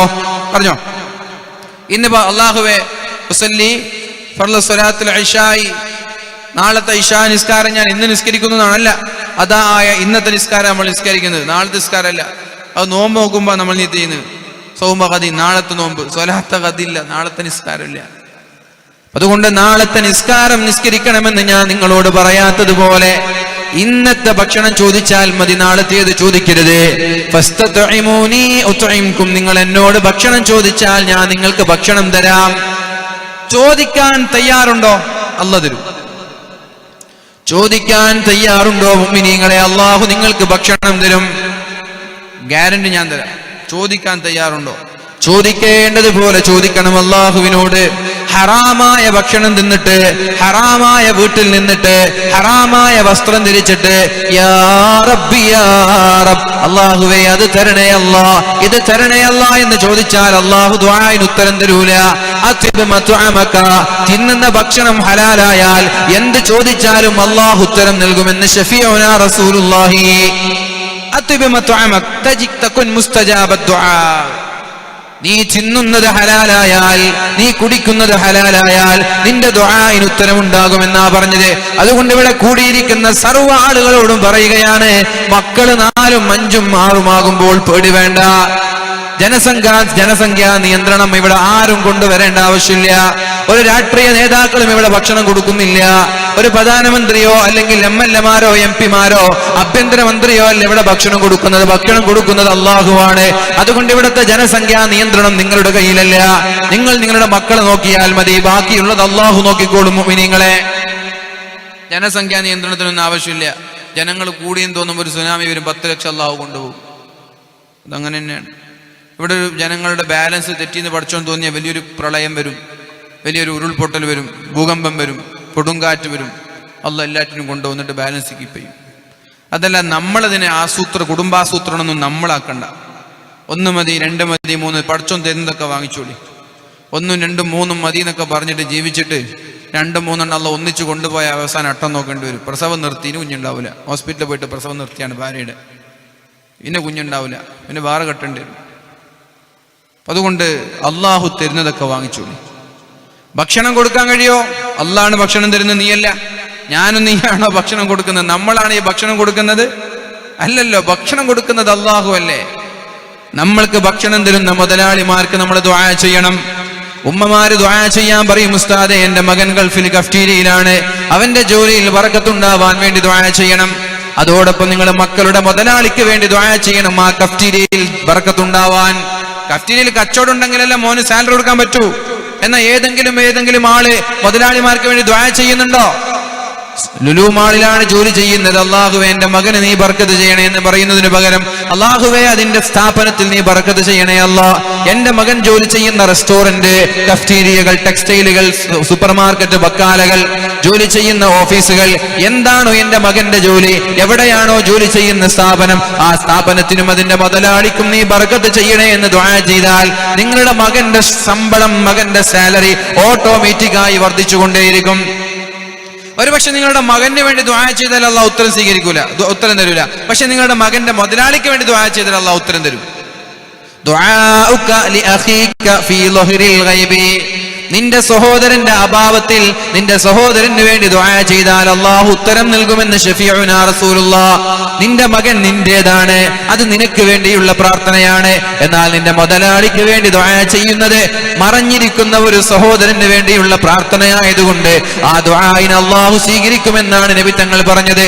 അതുകൊണ്ട് സ്ഥാപനത്തിനും ജോലി തരുന്ന മുതലാളിക്കും വേണ്ടി ദുആ ചെയ്യാൻ ആരും മറക്കരുത് മുഅ്മിനീങ്ങളെ. ആ സ്ഥാപനത്തിന്റെ മുതലാളിമാർക്ക് വേണ്ടി ദുആ ചെയ്യണം. കാരണം 30-40 കഫ്റ്റീരിയകളും അതുപോലെ സൂപ്പർ മാർക്കറ്റുകളും ബക്കാലകളുമുള്ള ഒരുപാട് മുതലാളിമാർ ശമ്പളം പോലും കൊടുക്കാൻ കഴിയാതെ പ്രയാസപ്പെടുന്നവരുണ്ട്. അവിടെ നിന്ന് കിട്ടുന്ന ലാഭമെടുത്തുകൊണ്ട് ഈ സ്ഥാപനത്തിലെ തൊഴിലാളികൾക്ക് ശമ്പളം നൽകുന്നവർ, അപ്പുറത്തുള്ള തൊഴിലാളികൾക്ക് ശമ്പളം നൽകുന്നവർ, അങ്ങനെ ഓരോ സ്റ്റാഫുകൾക്കും അങ്ങോട്ടും ഇങ്ങോട്ടും ടേണിംഗ് ചെയ്തുകൊണ്ട് ടേൺ ഓവർ ആക്കിക്കൊണ്ട് ശമ്പളം കൊടുക്കുന്ന മുതലാളിമാരുണ്ട്. ഒരുപാട് ടെൻഷനിലൂടെയാണ് അവരുടെ സ്ഥാപനങ്ങളെല്ലാം അവർ മുന്നോട്ട് കൊണ്ടുപോകുന്നത്. അതുകൊണ്ട് എല്ലാവരും നമ്മുടെ മക്കൾക്ക് ജോലി തരുന്ന സ്ഥാപനത്തിന്റെ മുതലാളിമാർക്ക് വേണ്ടിയും ദുആ ചെയ്യുക. അല്ലാഹു പറയുകയാണ്, ഫസ്തത്ഇമൂനി ഉത്ഇംകും, നിങ്ങൾ എന്നോട് ചോദിച്ചാൽ ഞാൻ നിങ്ങൾക്ക് ഭക്ഷണം തരാം. ഞാനാണ് നിങ്ങൾക്ക് ഭക്ഷണം തരുന്നത്, ആരോഗ്യമന്ത്രിയല്ല. ആരോഗ്യമന്ത്രിയാണോ ഭക്ഷണം തരുന്നത്? അല്ല. വിഭവശേഷ മന്ത്രിയാണോ? അല്ല. അല്ലാഹുവാണ് ഇവിടെ ഭക്ഷണം നൽകുന്നത്. അല്ലാഹുവാണ്. പഞ്ചായത്തല്ല, മുനിസിപ്പാലിറ്റി അല്ല, അല്ലാഹുവാണ് ഭക്ഷണം നൽകുന്നത്. അതുകൊണ്ട് അല്ലാഹുവിനോട് ദുആ ചെയ്ത്, പടച്ചോനെ എന്റെ മരണം വരെ ആഫിയത്തോടെ ഇസ്സത്തോടു കൂടി എനിക്ക് നീ ദീർഘായുസ് നൽകണേ അല്ലാഹ്. എന്താ അർത്ഥം? അല്ലാഹുവേ എന്റെ മരണം വരെ നിന്റെ ത്വാഅത്തിൽ ആഫിയത്തോടെ ഇസ്സത്തോടു കൂടിയുള്ള നൽകണേ അല്ലാഹ്. എന്താ ദുആഇന്റെ അർത്ഥം? അതെല്ലാവരും ദുആ ചെയ്യേണ്ട പ്രാർത്ഥനയാണ്. നിന്റെ ത്വാഅത്തിൽ എന്ന് പറഞ്ഞാൽ നിന്നെ അനുസരിച്ചുകൊണ്ട്, ആഫിയത്തോടുകൂടെ എന്ന് പറഞ്ഞാൽ ആരോഗ്യത്തോടുകൂടെ, ഇസ്സത്തോടുകൂടി എന്ന് പറഞ്ഞാൽ മറ്റൊരാളുടെ മുമ്പിൽ കൈ നീട്ടാതെ, നല്ല അന്തസ്സോടെ ഭക്ഷണം കഴിച്ച് അന്തസ്സുള്ള വസ്ത്രം ധരിച്ചിട്ട് അന്തസ്സോടുകൂടി ആരോഗ്യത്തോടുകൂടി നിന്റെ അനുസരണയിലുള്ള ത്വാഅത്തിലുള്ള ദീർഘായുസ് എനിക്ക് തരണേ എന്ന് ഓരോ ആളുകളും അല്ലാഹുവിനോട് ദുആ ചെയ്യുക. അല്ലാഹു നമ്മൾക്ക് അങ്ങനെ ഒരു ദീർഘായുസ് തരട്ടെ, ആഫിയത്തോടുകൂടിയുള്ള ഇസ്സത്തോടുകൂടിയുള്ള ദീർഘായുസ് തരട്ടെ. ഈ വിഷയം ഞാൻ നിർത്താണ്. യാ ഇബാദി, എന്റെ അടിമകളെ, കുല്ലുക്കും ജാഇഉൻ, നിങ്ങൾ എല്ലാവരും വിശക്കും. ഞാൻ നിങ്ങൾക്ക് ഭക്ഷണം തന്നില്ലെങ്കിൽ നിങ്ങൾ എല്ലാവരും പട്ടിണി കിടക്കേണ്ടി വരും. നിങ്ങളെ ഏതെങ്കിലും വില്ലേജിൽ പോയിട്ട് കൃഷി വകുപ്പ് മന്ത്രിമാരെയോ അല്ലെങ്കിൽ കൃഷി വകുപ്പിന്റെ ഉദ്യോഗസ്ഥന്മാരെ കണ്ടുകൊണ്ട് അവരിൽ നിന്ന് മരുന്നും വാങ്ങി, അല്ലെങ്കിൽ 2 വർഷം കൊണ്ട് തേങ്ങ പിടിക്കാമെന്ന് പറഞ്ഞ് അവർ തരുന്ന തെങ്ങും വാങ്ങി വീട്ടിൽ വന്നിട്ട് തെങ്ങ് വെച്ച് 2 വർഷം കഴിഞ്ഞാൽ ആ തെങ്ങിൽ നിന്നൊരു തേങ്ങ പോലും നിങ്ങൾക്ക് കിട്ടൂല. അല്ലാഹു വിചാരിക്കാതെ, അല്ലാഹുവിന്റെ തീരുമാനമില്ലാതെ. അതുകൊണ്ട് അല്ലാഹുവിനോടാണ് ചോദിക്കേണ്ടത്. അല്ലാഹു നിങ്ങൾക്ക് തേങ്ങ തരും, അല്ലാഹു നിങ്ങൾക്ക് ഭക്ഷണം തരും, അല്ലാഹു വെള്ളം തരും. അതുകൊണ്ട് അല്ലാഹുവിനോട് ചോദിച്ചു കൊണ്ടിരിക്കുക എന്ന് മുഹമ്മദുർ റസൂലുള്ളാഹ്. അടുത്തത്, യാ ഇബാദി, എന്റെ അടിമകളെ, കുല്ലുക്കും ആരിൻ, നിങ്ങൾ എല്ലാവരും നഗ്നരാണ്. ഇല്ലാ മൻ കസൗതുഹു, ഞാൻ വസ്ത്രം നൽകിയ ആളുകൾ ഒഴികെ. ഫസ്തക്സൂനി യക്സുക്കും, അതുകൊണ്ട് വസ്ത്രമില്ലെങ്കിൽ നിങ്ങൾ എന്നോട് ചോദിച്ചോളൂ, ഞാൻ തരാം. വസ്ത്രമില്ലെങ്കിൽ നിങ്ങൾ എന്നോട് ചോദിച്ചോളൂ, ഞാൻ തരാം. വസ്ത്രമില്ലാത്തതിന്റെ പേരിൽ ഔറത്ത് വെളിവാക്കി ഇവിടെ ആരും നടക്കണ്ട. വസ്ത്രമില്ലാത്തതിന്റെ പേരിൽ ഹാഫ് കൈയുടെ ചുരിദാറിട്ട് ആരും നടക്കണ്ട. പൈസ ഇല്ലാത്തതിന്റെ പേരിൽ ഫുൾ കൈ ഒഴിവാക്കിയിട്ട് ഹാഫ് കൈ ഇടണ്ട.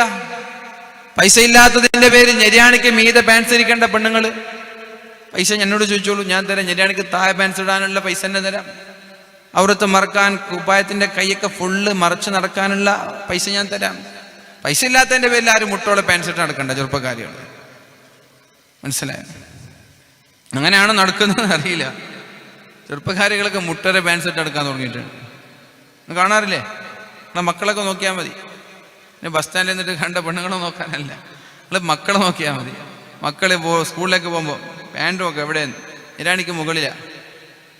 നിങ്ങളുടെ സഹോദരിമാർ, നിങ്ങളുടെ ഭാര്യമാർ പർദ്ദ ധരിച്ചാൽ കാണൂലത്. വേദനക്ക് വരുമ്പോൾ പർദ്ദക്ക് ധരിച്ചിട്ടാണ് വരിക. സ്കൂളിലേക്ക് പോകുമ്പോൾ ഒന്ന് നോക്കുക, ഷോപ്പിംഗ് മാളിലേക്ക് പോകുമ്പോൾ, കല്യാണത്തിനൊക്കെ പോകുമ്പോൾ മക്കളുടെ പാൻസിൻ്റെ ബെൽപ്പ് നോക്കുക. മുട്ട് വരെ, മുട്ടിൻ്റെ പകുതി വരെ നിര്യാണിക്ക് മുകളിലൊക്കെ പാൻസ് ധരിച്ച് നടക്കും. അതൊക്കെ ഹറാമാണ് ഒരു പെണ്ണിനെ സംബന്ധിച്ചിടത്തോളം. നിര്യാണിക്ക് താഴെ തന്നെ പെണ്ണിൻ്റെ പാൻസ് ഉണ്ടാവണം.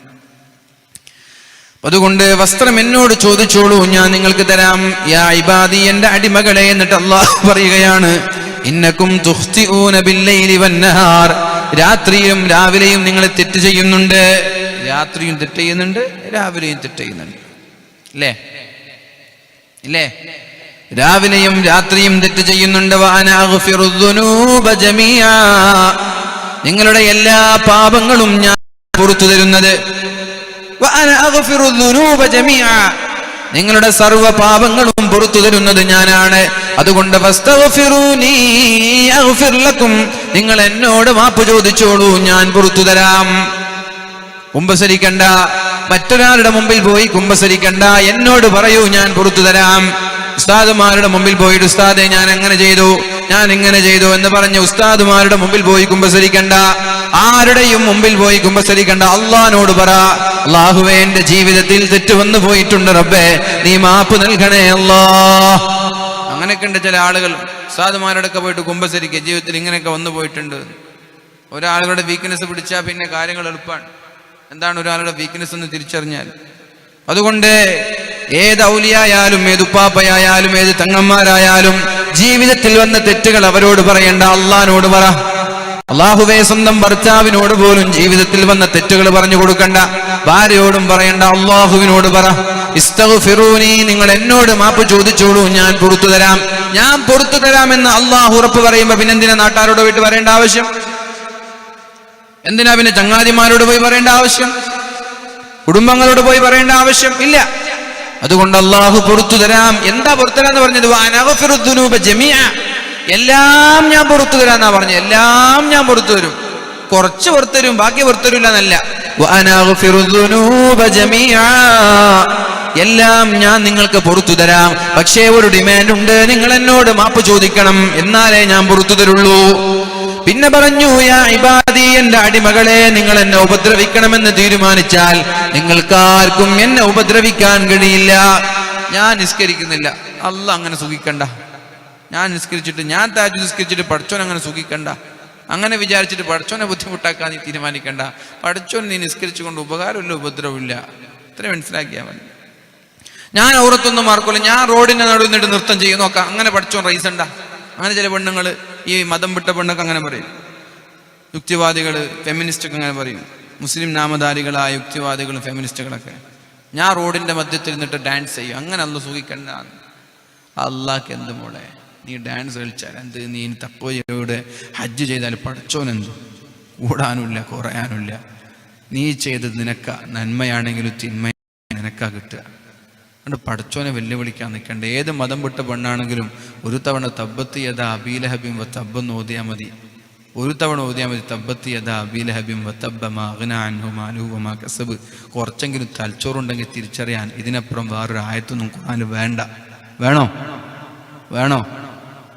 കുറച്ചെങ്കിലും തലയിൽ തലച്ചോറുള്ള പെണ്ണാണെങ്കിലും ആണാണെങ്കിലും മാഷാണെങ്കിലും ടീച്ചറാണെങ്കിലും യുക്തിവാദം തലയിൽ കയറിയ ഈ യുക്തിവാദികൾക്ക് ഒരു തവണ സൂറത്തുൽ മസദ് ഓതിയാൽ മതി. എന്താ ഇസ്ലാം എന്ന് തിരിച്ചറിയാൻ.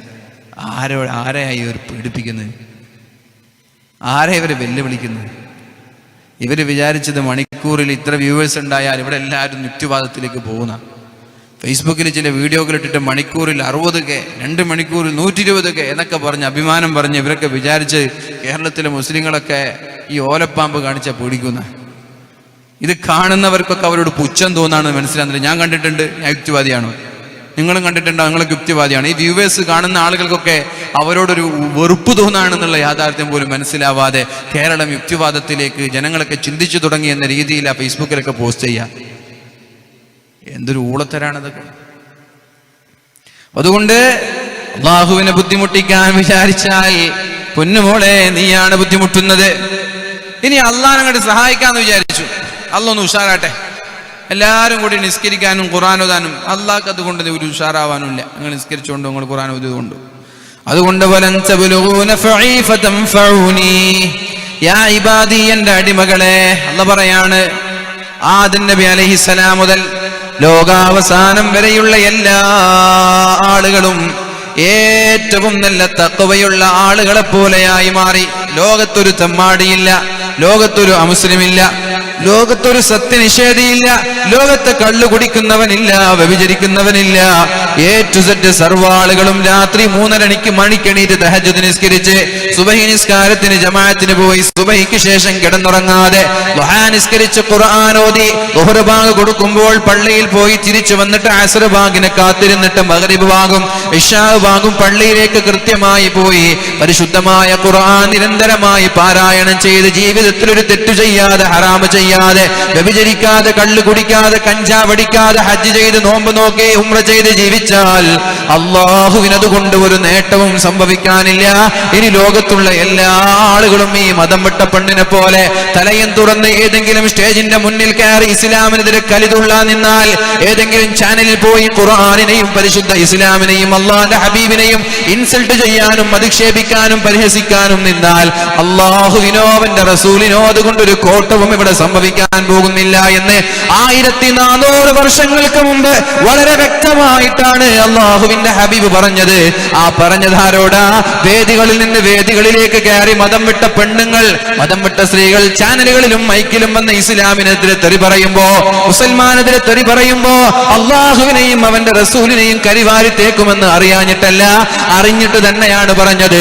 നീ എന്ത് പറഞ്ഞാലും എന്ത് പ്രസംഗിച്ചാലും അള്ളാഹ്ക്കൊരു കോട്ടവും വരാനില്ല. പിന്നെ പറഞ്ഞു, യാ ഇബാദി, എന്റെ അടിമകളെ, നിങ്ങളെല്ലാവരും ഈ നാട്ടിലുള്ളവരല്ല, ആദം നബി അലൈഹിസ്സലാം മുതൽ ഇനി ലോകാവസാനം വരെയുള്ള എല്ലാ ആളുകളും ഒരു പർവ്വതത്തിന്റെ മുകളിൽ കയറിയിട്ട് അള്ളാഹിനോട് ദുആ ചെയ്യുകയാണ്. അള്ളാഹുവേ, എനിക്ക് നല്ലൊരു 10,000 സ്ക്വയർ ഫീറ്റ് ഉള്ള വീട് വേണം അള്ളാഹുവേ, എല്ലാ മാസവും ഒരു 3 ലക്ഷം രൂപ വരുമാനം വേണം റബ്ബേ. അള്ളാഹുവേ, എനിക്ക് 4-5 മക്കളെ വേണം, ഒരു 2-3 പെണ്ണ്, ഒരു 2-3 ആണ്. അള്ളാഹുവേ, എനിക്ക് ജോലി ചെയ്യാതെ അധ്വാനിക്കാതെ വീട്ടിലേക്ക് മാസാമാസങ്ങളിൽ വരുമാനം ഒരു 3 ലക്ഷം വേണം. എന്റെ വീട്ടിൽ നല്ലൊരു വണ്ടി വേണം, നല്ല അടിപൊളി വണ്ടി തന്നെ ആയിക്കോട്ടെ. എന്റെ കയ്യിൽ ഏറ്റവും നല്ല മൊബൈൽ വേണം, ഏറ്റവും നല്ല വസ്ത്രം വേണം, വിചാരിക്കുന്നത് തിന്നണം. എന്റെ വീടിന്റെ പുറത്തു നിന്ന് വരാന്തയിൽ നിന്ന് നോക്കിയാൽ വളരെ മനോഹരമായി കളകളാരവത്തോടുകൂടി ശബ്ദമുണ്ടാക്കി പറക്കുന്ന പറവകൾക്ക് പുറമെ മന്ദമാരുതന്റെ തലോടലേറ്റ് വളരെ മനോഹരമായി ഒഴുകുന്ന നദികൾ വേണം. ഇങ്ങനെ ഒരു ഭൂമി തന്നെ സ്വർഗമാവണമെന്ന് ലോകത്തുള്ള സർവ്വ ആളുകളും അള്ളാഹിനോട് ദുആ ചെയ്തിട്ട് എല്ലാ ആളുകൾക്കും അള്ളാഹു ദുനിയാവിൽ ഒരു സ്വർഗം കൊടുത്താൽ അള്ളാഹുവിന്റെ ഖജനാവിൽ നിന്ന് തീരുന്നത് എത്രയാണെന്നറിയോ? ഇത് നമ്മുടെ ഇന്ത്യ രാജ്യത്തിന്റെ സമ്പദ് വ്യവസ്ഥയല്ല, ഇന്ത്യ രാജ്യത്തിന്റെ എക്കണോമിയല്ല. സമ്പദ് വ്യവസ്ഥ തകർന്നുകൊണ്ടിരിക്കുമ്പോ ചർച്ചയാവാതിരിക്കാൻ വേണ്ടി ഇവിടെ പൗരത്വ രജിസ്ട്രേഷൻ ബില്ല് കൊണ്ടുവന്നവരാണ്. ഇവിടുത്തെ സാമ്പത്തിക മാന്യം ചർച്ച ചെയ്യാതിരിക്കാനും വേണ്ടി ചാനലുകളിൽ, പത്രങ്ങളിൽ ചർച്ച ചെയ്ത് ലജ്ജയോടുകൂടി നേരിടേണ്ടി വരുമെന്നുള്ള പേടിയോടെ ജനങ്ങളെ അക്രമത്തിലേക്ക് അഴിച്ചുവിടാൻ വേണ്ടി അധികാരികൾ ശ്രമിക്കുമ്പോൾ ഞാൻ പറയുകയാണ്, ഇത് ഇന്ത്യയുടെ സമ്പദ്ഘടനയല്ല, അള്ളാഹുവിന്റെ ഖജനാവെന്ന് പറഞ്ഞാൽ ഒരു എങ്ങനെയാണോ മഹാസമുദ്രത്തിലേക്ക് ഒരു സൂചിയിട്ടാൽ അത് തിരിച്ചെടുക്കുമ്പോൾ എത്ര വെള്ളമാണോ വീഴുന്നത് അത്ര പോലും അള്ളാഹുവിന്റെ ഖജനാവിൽ നിന്ന് തീരൂല എന്ന് മുഹമ്മദുർ റസൂലുള്ളാഹ്. എന്താ നിങ്ങൾക്ക് വേണ്ട? ബുള്ളറ്റോ? വീട്ടിലൊരു ബുള്ളറ്റ് ഉണ്ട്, ഒരു ബെൻസ് ഉണ്ട്. അപ്പോൾ ഒരാൾക്ക് ബുള്ളറ്റ് മാത്രം പോരൊരു ബെൻസും മാത്രം പോരൊരു BMW വേണം, അതുണ്ട്. പിന്നെന്താ? നല്ല മനോഹരമായ ഒരു പൂന്തോട്ടം, നിങ്ങൾ ആഗ്രഹിക്കുന്ന പക്ഷികൾ, നിങ്ങൾ ആഗ്രഹിക്കുന്ന എല്ലാ പഴങ്ങളും, ആപ്പിളും റുമ്മാനും അതുപോലെ നമ്മുടെ ഓറഞ്ചും പിന്നെ പഴങ്ങളും, മനോഹരമായ അരുവികൾ. ഇങ്ങനെ വൈകുന്നേരം ഇങ്ങനെ കാലുമ്മ കാലും കയറ്റിയിട്ട് കാറ്റും കൊണ്ട് ഇങ്ങനെ അരുവികളിലൂടെ ഒഴുകുന്ന മീനുകളെ, മത്സ്യങ്ങളെ നോക്കിയിരിക്കുന്നു. എല്ലാവരും, ഏതെങ്കിലും ഒരാളല്ല, ലോകത്തുള്ള എല്ലാവരും. ഇതൊക്കെ പടച്ചോൻ കൊടുത്താലും പടച്ചോന്റെ കയ്യിൽ നിന്ന് തീരൂല. പിന്നെന്തിനാ നിങ്ങളോട് പടച്ചോനോട് ചോദിക്കാൻ മടിക്കുന്നത്? പിന്നെന്തിനാ പടച്ചോനോട് ചോദിക്കാൻ മടിക്കുന്നത്? ഇതൊക്കെ കൊടുത്താൽ തീരൂല, ഞാൻ തരാന്നാ പറഞ്ഞു, പിന്നെന്തിനാ മടിക്കുന്നത്? ചോദിച്ചൂടെ? അതുകൊണ്ട് അള്ളാഹുവിനോട് ദുആ ചെയ്യ്. എന്താ വേണ്ടത്? അള്ളാഹുവിനോട് ദുആ ചെയ്യ്. പ്രതിസന്ധി ഘട്ടങ്ങളിലുള്ള നമ്മുടെ ആയുധം ദുആയാണ്, പ്രാർത്ഥനയാണ്. പ്രാർത്ഥന കൊണ്ട് ഏത് അത്ഭുതങ്ങൾ സൃഷ്ടിക്കാൻ നമ്മൾക്ക് കഴിയും. ആയുധങ്ങൾ കൊണ്ട് നമ്മൾക്ക് ഇവിടെ ഒന്നും ചെയ്യാൻ കഴിയില്ല, അക്രമങ്ങൾ കൊണ്ട് ഒന്നും ചെയ്യാൻ കഴിയില്ല. അംഗബലമോ പട്ടാളക്കാരോ സൈന്യമോ പോലീസുകാരോ നമ്മുടെ കൂടെ വേണമെന്നില്ല. പ്രാർത്ഥന കൊണ്ട് ലോകം മട്ടിമറിക്കാൻ നമ്മൾക്ക് കഴിയും.